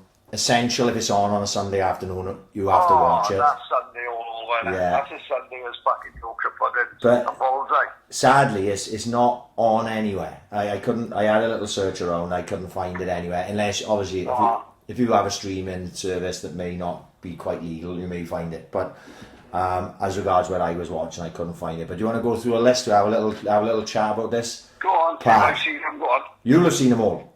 I'm absolutely certain of it. The classic ID. Oh, Shadwell Town. Right. You know who always reminded me of Gumbo? Well, this is the thing. Do you remember the reason why they used to call me Gimbo? Because I couldn't think really because of that, was it? Well, no, not because of that. It just there was a night, right? It was the day before we went to Magaluf, and I was in O'Malia, Magaluf, I think, and I was in the Bryn with Bragsy and Jippo, I think, and we were going to go to town, and I rang a taxi. Now at the time there was like Thursday night, they'd have an artist on in the fucking, some fucking cabaret act on. It was busy in there, and it was loud. So I ring fucking taxi, and I'm like, yeah, Pridmore. What? Yeah, Pridmore. Right? Taxi pulls up outside like 10 minutes later, winds the window down, I stick my head out the door. Taxi for Gimbo? Right? Nice, Gimbo, yeah. And that's where they come from. And then obviously because Gimbo was close to Gumbo and ID had been out around that time, people were taking a piss out of me like I was fucking Gumbo from ID, spilling my drinks everywhere, fucking walking with a tray. ID, not quite. I wouldn't have had to age well, because it was a classic. I watched it a couple of years ago. It's on YouTube. Mate, for me and you, because we'll remember it fondly, right? because obviously it's like a nostalgic film in our lifetime. Because I must have seen ID 30 times easy, right? Yeah, fuck yeah. I watched it a couple of years ago, and because it was on Netflix at the time. It's definitely on YouTube right at the moment. It may still be on Netflix, but it's definitely on YouTube, and it is nostalgia, like, you know, Shadwell Army, the fucking hooliganism, everything. Obviously, it's dated massively, but it's just brilliant. I loved it. You know, if you never seen ID and you go and watch it now, and you're like 21 years of age, you're gonna go, what the fuck is that prick talking about? But obviously, you know, like it came out in like 95 or something. So, you know, obviously I was 15, 16, football mad, sort of interested in the sort of casual culture, hooligan side of things without being involved in it. You know, reading books and, you know, obviously you go to the vet, you would have seen your fair share of stuff anyway. So when it's a film like ID comes out, it's just like a hooligan film. Around the same time, I'm not sure whether it came out first or after, but The Firm with Gary Oldman. Great. Well, it come out around 82. Right. So it was like about 4 years before it, like. Right. Yeah. So The Firm. Another iconic film. Well, the Yeti and is iconic. White XR3i. Yeah. So, like, I actually, maybe a bit controversial here, like, but I preferred ID to The Firm. Right, okay, I can imagine that. Maybe just because I watched ID more. I don't know, I didn't watch The Firm until after I'd seen ID, and I just preferred ID was more our generation, like. Probably, yeah. It was a bit more our generation. But The Firm, they did a remake of it, didn't they? 2009, which I never saw. Yeah, I haven't seen that. No, I haven't seen it. The guy from Peaky Blinders is in it, as it happens. Right, so I may watch as it goes. The 2009 version is on YouTube. Right, I got it. But the original Gary Oldman version, if you watch that now, I bet you there's some, you go, oh my god, that's him from there, and that's him from there. Well, I'm sure that the new version of The Firm it was directed by Nick Love, wasn't it? Done Football Factory and was it really? The Business, you know what I mean? Oh, well, I may have a look at that then. It may be decent then, because I like the football. Well, actually, the next one on my list of the little hooligan ones was The Football Factory. I don't mind it. Mate, I watched it last week. After we finished, we finished the podcast? I was playing poker, and it came on while I was playing poker, and I left it on. It was not last Friday before, but I watched it all. Don't get me wrong, it's pretty cheesy, but there's some classic scenes in it. The scene with Tama Hassan and I forget the other guy's name, the guy who plays Billy Bright. Yeah, when they're standing opposite on a football pitch and they're giving each other shit. You know, that scene is brilliant. For that scene alone, like, and I think like it's probably cheesy, but I don't mind The Football Factory. I think it's fucking I think it's alright. The other one like that is a couple of other ones which I wouldn't quite class football hooligan films, but they got a bit of hooliganism in it. Cass, did you ever see Cass, about Cass Pennant? Yeah, I read the book as it happens. Like, the book is great. Yeah, I read. It's a hell of a life. Yeah, I read the book Cass, but they made the film then about Cass, and it was actually a lot better than I expected, because obviously Cass was West Ham ICF, wasn't he? Yeah. And there's a big spell in the film about him being involved in hooliganism, and it was actually a lot better. I held no high hopes of that film at all. I actually quite enjoyed it. And the other one is Rise of the Foot Soldier, about Carlton Leach. Cracking film, but obviously it's a bit more about his gangster life than it is about his hooliganism. Like, but there is hooliganism. I know it's not quite football, and this is a tenuous link, but I will, I'm chucking these things together for content. Mike Bassett, England manager. Funny, mate. Funny. I just so happened to see the scene of him freaking out in the changing room when they're losing. I think it's to Mexico. They 1-0 down at half time or something like that. And obviously it's filmed in like a documentary style, in it, for anyone who's not seen it. And Mike Bassett is freaking like a proper John Sitton type freak, where he's effing and blinding and fucking, you got to go out there. As if it's going to G England up. And then it pans back to the like commentator, and he goes, and England went on to lose 4-0 that night. Like, so basically, all his ranting and raving was good for fuck all. But it's on YouTube, Mike Bassett, full film, if anyone wants to fucking see that. Fucking great film. Mean Machine, Vinnie Jones. And the state. You are? Jason Statham. Jason Statham, Danny Dyer. There's loads of faces in that. And actually, I watched it a couple of months ago with the kids because they were scrolling around on Netflix. I was sitting on the set here and they was like, "Oh, Daddy, what's this football film?" I'm going through my mind going, "Is Mean Machine watchable?" Like, you know what I mean? Because you never know, do you? But actually, it is. It's just bad language, that's all. But there's no sort of shagging or anything like that in it, thankfully. So, and it's a bit of banter, you know what I mean? It's half decent film as it goes. Jason Statham as the monk. Funny appearance. The Damned United. We've talked about it before. I read the book. Great book, mate. Brilliant. I think that is probably, out of the films as regards to a genuine film, right? That's the best film, I reckon. Yeah. Football film, yeah, you're probably right there. I think for, like, some of the others will have dated, some are a bit tenuous, they're more about hooliganism. Mean Machine's a bit, dull, it's a bit more like fucking entertainment. But The Damned United, about Brian Clough's disastrous spell in charge of Leeds United, is fucking fascinating. And I went, after watching that film, I went then and just started Googling stuff, on YouTube. Not Googling stuff, putting stuff on YouTube. And I was watching, like, Clough's, the interviews which Sheen does, acts out in the film. I watched it, and it's fucking brilliant. Michael Sheen does an amazing job. I want to win the league title, and I want to do it a damn sight better than you. Yeah. You can't do it better than me, I only lost one game. Well, I want to lose none. He's a hell of a boy, Clough, but he's fucking crackers. He was absolutely crackers, but genius as well, obviously. Yeah, amazing. How did he manage England, innit? Ridiculous. Like, I haven't seen... what's the one you said about... What's the documentary called you said that guy Johnny Owen made? I Believe in Miracles. Right, I'm going to write that down, because I'm going to see if I can find that. I Believe in Miracles. Class, brilliant. I want to watch that. And what did he do? What was the Wales one he did? Don't Take Me Home. Don't Take Me Home. I'm going to try and find them this week. Yeah, they're really good. Don't Take Me Home. Because I would like to see Clough, and during that period when Forest won the European Cup and all that. Yeah, quality, mate. And then there's a couple of documentaries, actually. Two Escobars is obviously worth a watch. ESPN 30 for 30. Quality, There's probably a lot more ESPN 30 for 30s that I couldn't think of. But two Escobars is one that come to my mind. Obviously Maradona, which we talked about, which is essential. Should just be the next thing anyone who's listening to this now should watch is the Maradona documentary if you've not watched it. Because if you've got any interest in football whatsoever, you've got to be interested in that story.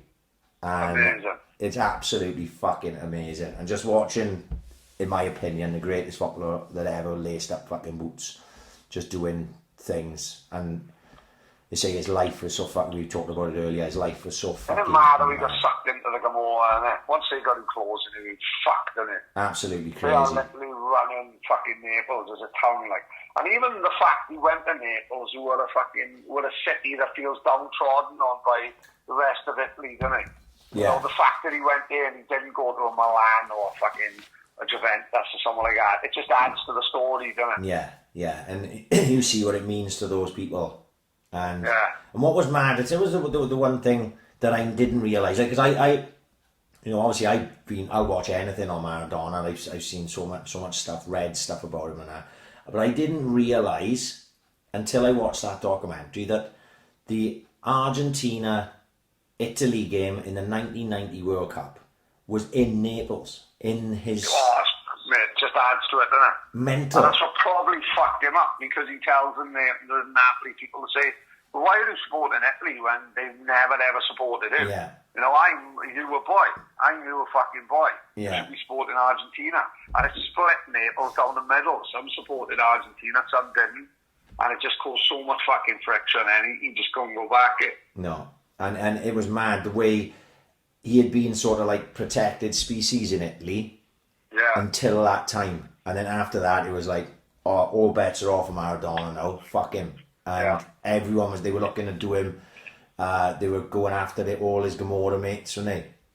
The old girl and everything. They say fucking fantastic. That should be the first thing anyone watches is fucking Maradona documentary. Well, the crazy thing is, like, he got Italy to another World Cup final. Isn't it? But Argentina. He got Argentina to that World Cup final as well. Yeah, and they lost to Germany in the final. Yeah. You know, and like you say, they didn't have an amazing side. Don't get me wrong, they weren't shite either, but they didn't have an amazing side. I always remember the quarter final against Brazil, Claudio Caniggia scoring the fucking goal. Like. And I tell you, what goal gets, I don't forget it, but many people will forget it, his goal in the 1994 World Cup.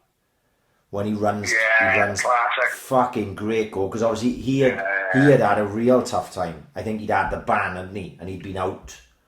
And there was a lot of talk about him not even getting picked for that World Cup, something along those lines, if I remember rightly. And then he came in and he was fucking brilliant. And he scored that goal, ran to the camera, screams in the camera, it's quite iconic. Yeah, man. And then they tested him and he had fucking cocaine in his system, didn't he? And they kicked him out the fucking World Cup. Dull cunt. He just loved the Charlie, didn't he? He just fucking couldn't stay off it. Fucking did, mate. He did. Absolutely yeah, did. Fuck yeah. But I tell you what I watched this. Amazing documentary, mate. Absolutely amazing. I tell you what I watched this week, which I hadn't seen before, and even if you're not a Man United fan, it's really, really worth watching. The Class of '92. Oh, it's brilliant. Brilliant.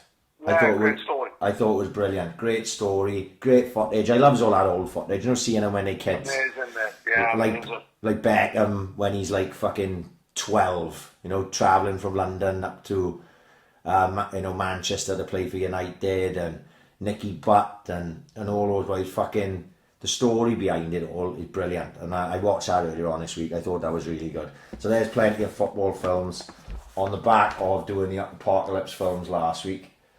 That is that for that list. Can I tell you about that book I'm fucking reading now? No. Well, I'm reading, listening to The Corporation. Oh, you started, yeah, you talked a little bit about it. Oh, fucking hell. Brilliant. Absolutely awesome. So when you say, hang on, educate me now a sec, right? So when you say it's an audio book, you've got to pay for that?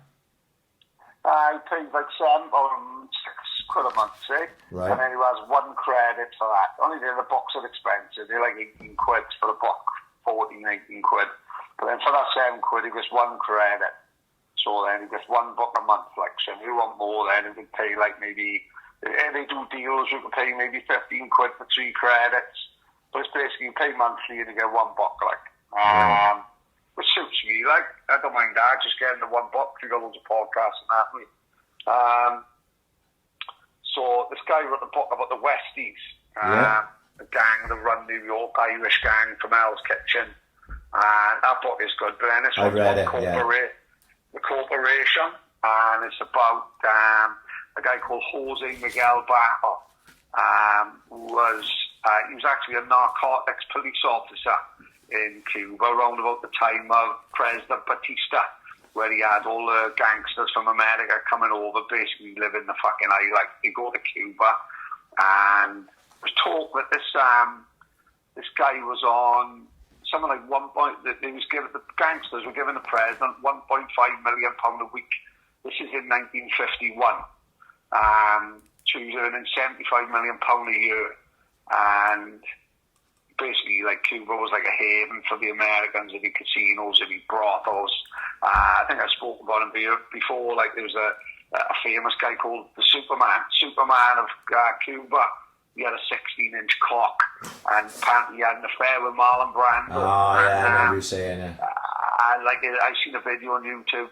He's fucking rapping this little Chinese bird. This little Chinese bird's only about 4'1". His cock goes through her throat.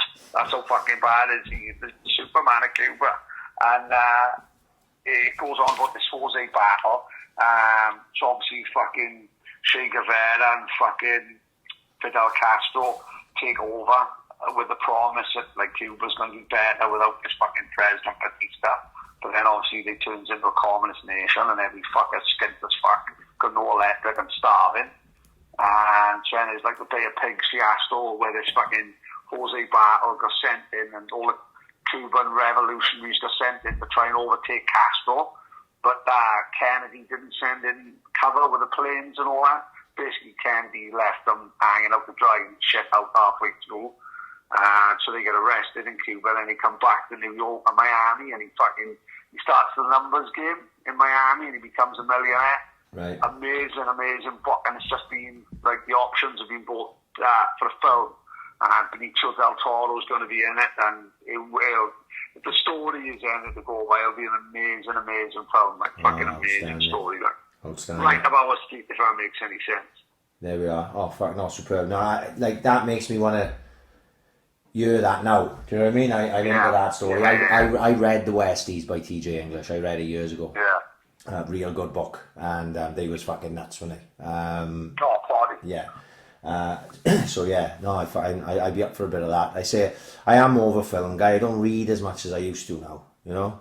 It's hard to find time in it to read a book. Yeah, it's easy. I just pick up my iPad, and I'm just at the minute it's just Curb Your Enthusiasm. It's fucking genius. You know what I mean? And it's just 30 minutes at a time of fucking, and I'm crying, laughing. That's literally, when I have had time, I've sat down and watched the documentaries that I mentioned, like, because I just come across a load of real interesting looking documentaries when I was scrolling through the other day. And like I say, I will try this week to watch, especially watch that I Believe in Miracles one, because it just Clough, he's so watchable, like, isn't he? You know. Of course he is, yeah. So I'll definitely try and do that over the course of the fucking next week. But who knows what's happening fucking next? Like, you know, another 3 weeks, another 3 weeks locked up. Did we talk about the Stranger Things thing we went to? No, you did not. Actually, I really want to hear about this. I meant to fucking ask you about it because obviously, go ahead, tell me about it. I thought we spoke about it. Fucking unbelievable. Right, so for anyone, probably one of the most random things I think I've ever fucking done. Like, so basically, there's a thing that comes to London every 6 months called Secret Cinema, and the ones they've had in the past, they've had Back to the Future, they've had Star Wars. So from what I can gather, I knew about the Star Wars one, so they built a life-size replica of the Millennium Falcon. Right. And at first, I just thought it was you go in and watch the film. But then when it was Stranger Things, I obviously realised that they can't fit fucking, 3 series in fucking 2 hours. So I was fucking baffled at what they do. So basically, what they do is you play a character in the film or in the TV series. So, like, obviously in the Star Wars one, they was telling me what they were. So you have these emails sent through telling you character, basically. Like, so, like, they sent me, my character was like a newspaper journalist. Right. And you'd have people then that were school kids. Kelly had gone, well, she was a journalist as well. And you don't know nothing about it. You don't know where it is. All you're told is to go to Canning Town Station. That's all you hear. And he just said, get there for 1:30. You don't know anything about anything. You get the Canning Town Tube Station. There's no fucker there.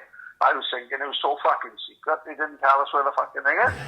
We were there like early, like especially fucking with London. I'm a flapper. Like, we was in London at fucking 6 o'clock. Me and Terry was fucking strutting around. Nothing's open. Shout out to Sankeep who got us in first class. Fucking free fucking cokes, free fucking drinks, free food. Like being on a fucking plane sitting in first class. It's a different game. First class is a different game, isn't it? Sorted us right out, to be fair. So we got up there, like I said, sitting in Canning Town Tube Station, like a fucking pair of twats. I'm there in a fucking dress as a fucking journalist, thinking, what the fuck have I got myself into? Then, all of a sudden, the fucking tube station gets rammed with people dressed like 80s characters, as random as it sounds. So, like, everyone's strutting around like fucking Boy George and fucking Madonna and all that. And he's thinking, fuck me. And, like, it must do the people who work in the fucking tube's edit. Because all of a sudden, it's just a normal, quiet Saturday morning, and all of a sudden, it's like fucking a Bananarama concert in the middle of the afternoon. I mean, hundreds of people just milling around doing fuck all. Yeah. Then all of a sudden, this fucking guy comes out of literally nowhere and just says, fucking walk that way, just points. You cross a track, set the traffic lights, walk above a brow of a hill, and then there's a fucking warehouse. What can I describe it? I remember the old Convelling Works in opposite Harvard Park. Yeah, of course, yeah. Too young to remember. No. Big huge warehouse like that, right? So say like that. And then above that, then you've got a massive, like 20, 30 foot sign saying Starcourt Mall. So they basically turned this warehouse into the Starcourt Mall. So outside you've got like a couple of old 80s cars, neon lights. You scroll in, and every single person there is in character. There's no one working there. They are like when you've got to hand up, put your bag in. Which fucking fucked me up because Donna's typical mother. She rammed it full of sandwiches and crisps and fucking, my fucking bag was just full of fucking food. Right. And then they went, you're going to have to throw it. And I went, mate, come on, don't be dull. There's fucking 80 quid of Marks and Spencer's hand in it. And they ended up fucking keeping it. But they all in a Russian accent. I'm talking to this geezer. And he said, no, you can't take this into a Russian space station. And I'm like, fuck, mate. Fucking chill out for fucking sake. I'm 41. Don't throw my sandwiches away. They can laugh me all fucking day. You can't take this into what's the place called? Harcourt, is it? No, it's Hawkins. You can't take sandwiches into Hawkins in the middle of the afternoon. I'm like, this fucking guy's doing my fucking nothing. And I fucking tell this fucking drama school cunt now. So anyway, they end up keeping my fucking sandwiches. They've got to hand you phone in to like a wallet thing, so you can't take it out, so no one can take any photos. And do you know what? It's actually a blessing, right?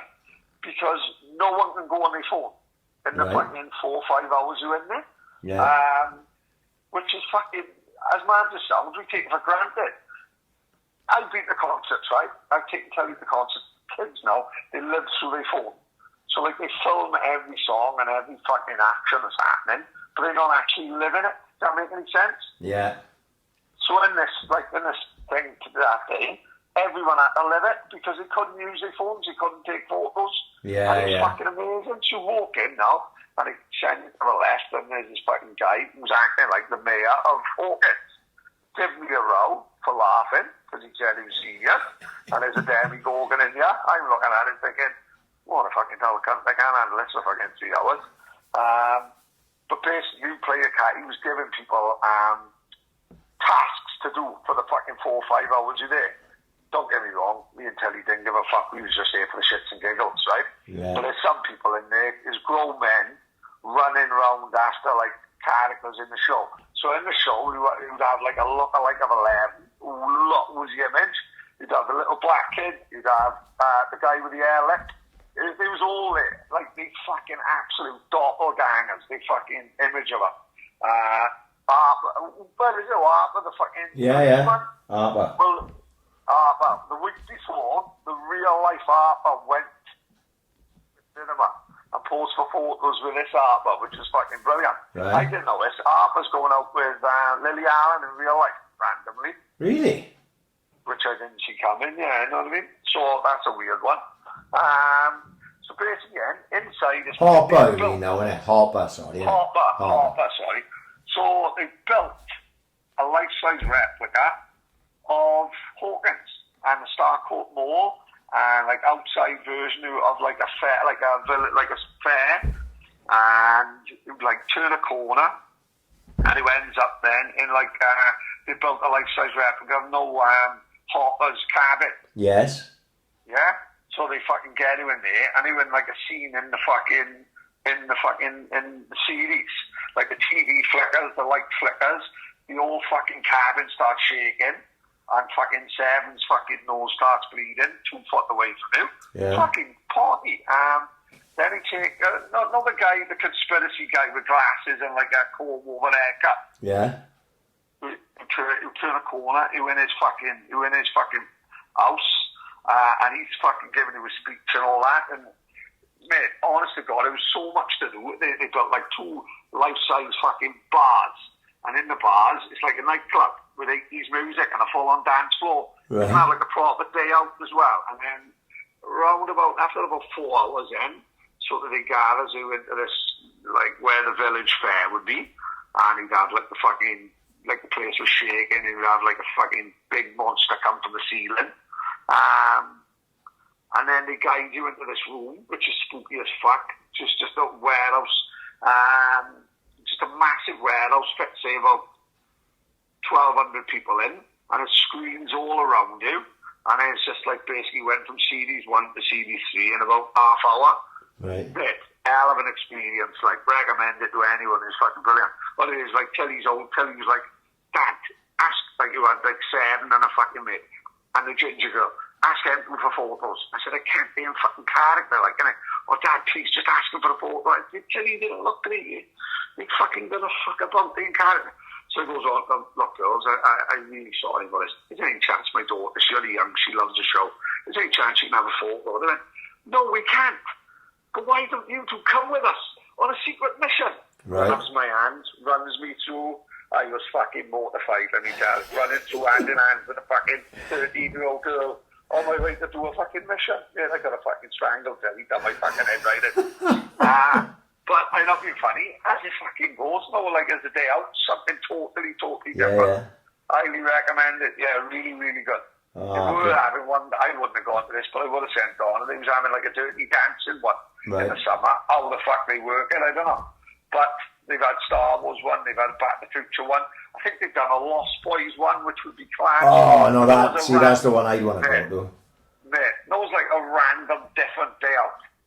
We always look for something different to do, mate. It was fucking really, really different and really, really good. Like, can't recommend it enough. Like, did you stay up there? No, up and back, same day. Oh. Sankey special. Oh, yeah. Well, at least he looked after you. Yeah, Put you in first class. Game changer if you yeah, got it in was good. first class. Yeah, he did. No fans from that. Oh, brilliant. Anything else?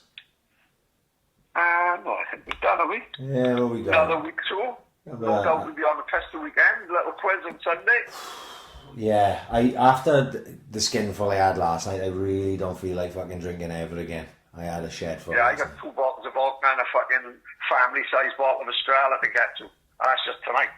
Oh, let me give a few fucking shout-outs first. Better do the sponsors, because I stopped doing the sponsors. I didn't think it would matter at the moment. But Bunkhouse, they are still doing takeaway food to Bunkhouse. So go on www.bunkhousespa.co.uk. You can order food on there. Apparently it's tremendous. All the boys are ordering food from the Bunkhouse. Yeah, I've heard that. I heard it's fucking quality. I'm going to have to get involved. Jordan can turn his fucking hand to anything, mate. Mate, that man is some sort of fucking genius, right? Very talented man. No. He's good at doing fuck all, isn't he? You know, he does fuck all really well. Yeah, and he just sent me last Sunday morning, I think it was. I get a WhatsApp. I wake up in the morning. I got like fucking messages. I look like a Turk's messaged me. Got pissed and made this for you and sent me that like 8-bit computer game intro of the AIC podcast. Like Turbo Ultra. Well, you know, I'm a massive fucking nerd, and anything like that is cool as fuck to me. Do you know what I mean? And to see, I just don't know how you do it. It may be fucking simple, but I was just fascinated by it. I thought it was fucking brilliant. I put it up on the Twitter, put it up on, it's on our Instagram as well, wasn't it? If people didn't see it, I thought it was good. And then obviously, because I was talking about it forward Turk, I asked him to do the artwork then. So if anyone needs any artwork done and stuff, I know Turk is going to start taking it fucking serious. So if you follow, yeah, quite right as well. Get following Jordan Turkish on Instagram, on Twitter and stuff. If you need anything done like that for your business, he is the fucking man. Because if you see the 2 photos that I had the idea for the Friday night lights, and I said to him, mate, I got this idea. Can you get like a Friday night, just a night game down the Vetch, some cool artwork, and just put the AIC podcast on it? That was literally the idea that I had. That was it. And then he came up with those things, and I was like, fuck, how long did this take you? Thinking it would take hours. He goes, oh, mate, that took me about 10 minutes. And I sit in my office and work, be quiet, like. And I was like, fuck. You know, because to me, that looked like it would take me hours on end to do that type of thing. But obviously, if you've got a talent for it and you've got an eye for the type of thing, I loved the artwork he did for us this week. I thought they were both cool as fuck. I said to him, mate, I like them both. He was like, well, just use both of them. I was like, I don't know which one to pick. He was like, just use both of them. So I did. So things like that, they're mementos to us now, innit? Yeah, of course it is. If this all is all gonna end tomorrow, like that's why I put them on. I actually think I might stick them on my on my Instagram tomorrow as it goes, just so they're saved. Like, but it's on our Twitter. So if you want to get hold of Jordan for that, JMW Eating. Chili's been getting involved with the kick-ups this week. He's had a little go. He's always going to have a bit of stick off porn, isn't he? Stark fucking torturing him, made him do the kick-ups again. And but JMW Eating still out there working from, obviously key workers in this situation. So if you need you fucking plumbing done, get hold of JMW. Chili's still out there grafting. Boss Brewery, they were on Joe Lycett or something, weren't they? Joe Lycett show last week.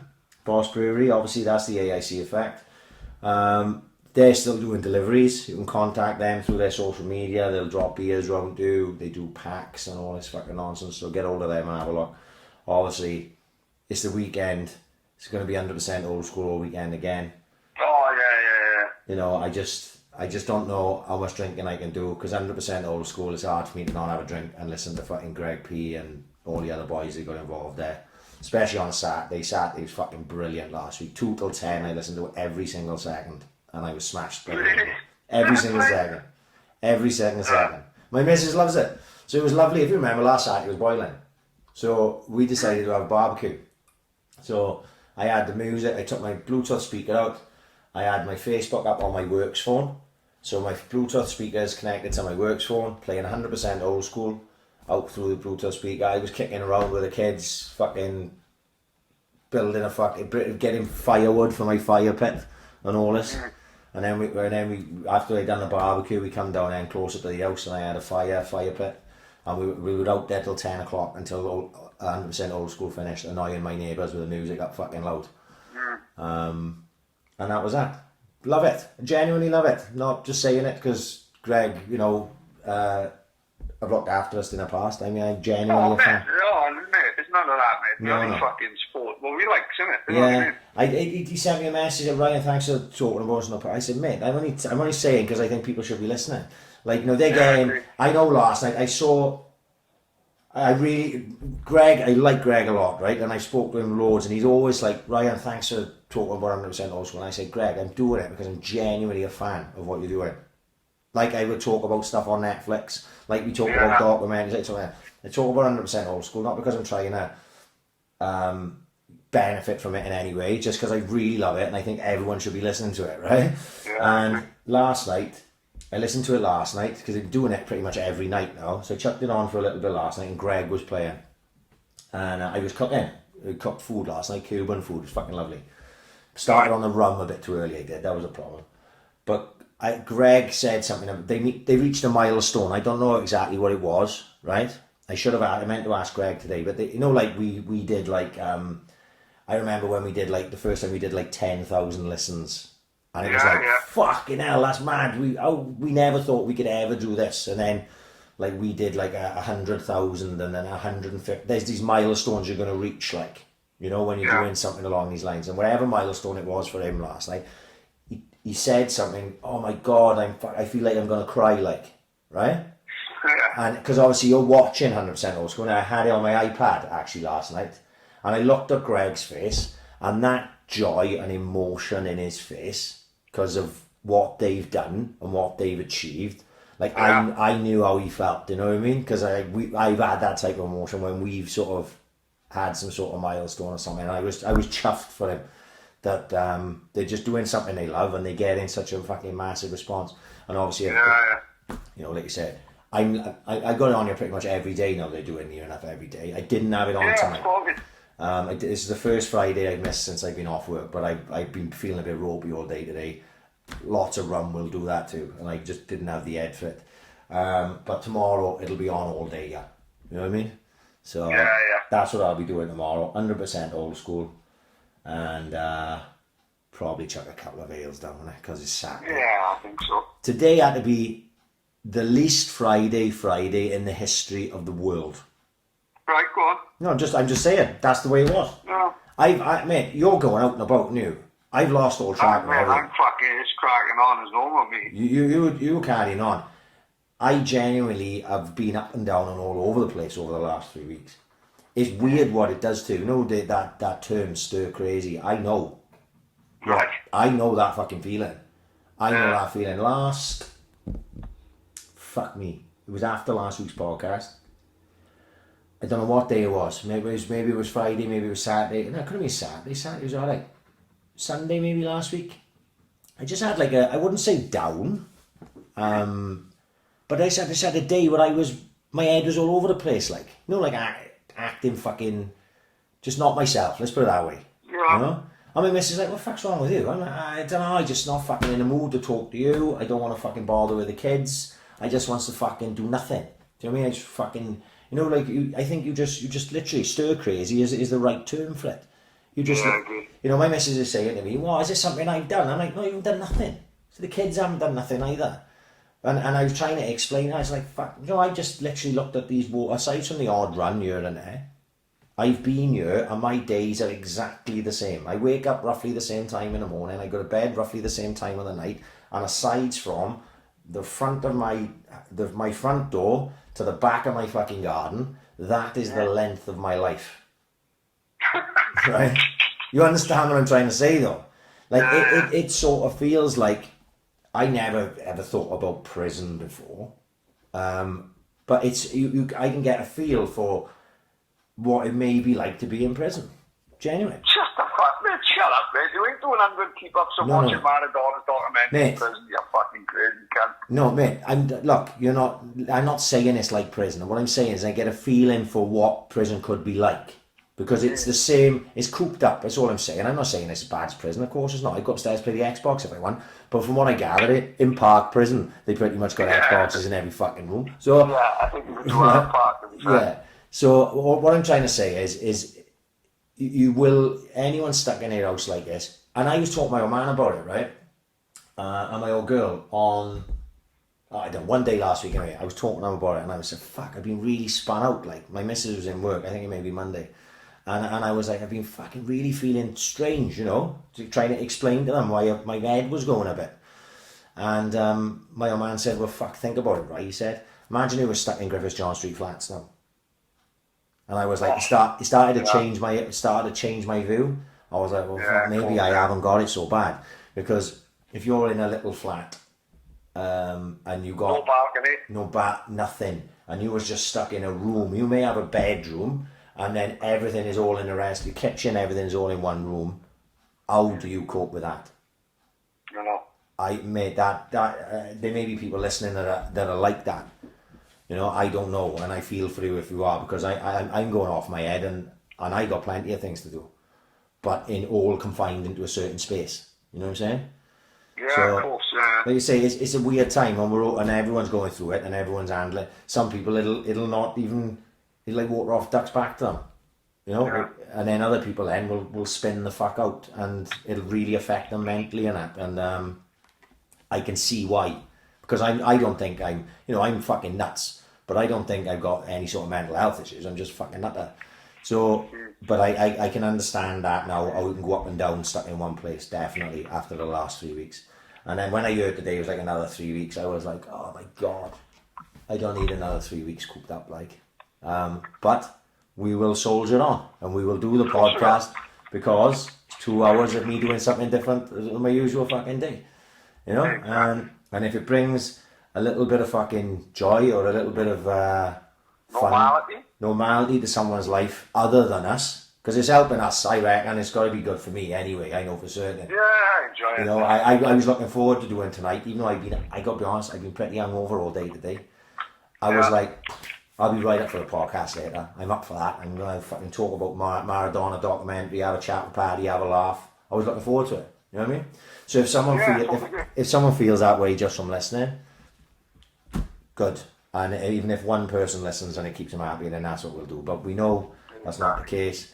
The numbers have been pretty similar to what they have always been. So everyone's still listening, and I hope everyone's still enjoying. And now, from tomorrow morning, I will start coming up with what I got to do next week. Because the thing is, with nothing happening in the world, innit? With nothing happening in the world, you got to be thinking all the time. So there's plenty out there to do. There's loads of stuff on YouTube. There's loads of stuff on Netflix. Get watching some football films. 100% listen to watch the Maradona fucking documentary. That is essential. It's essential for everyone. And aside from that, stay safe, have a fucking good week, try not to get too fucking drunk. I know I'm a fine when I fucking talk, but it is, I can see alcoholism being on the rise after the coronavirus. Oh, 100%. Yeah.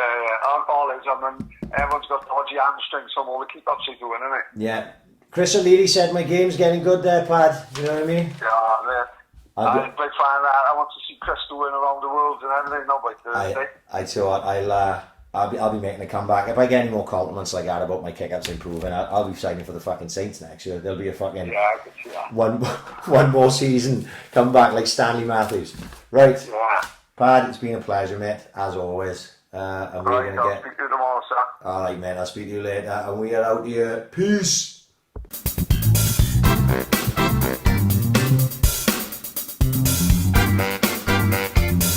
Ambition is critical.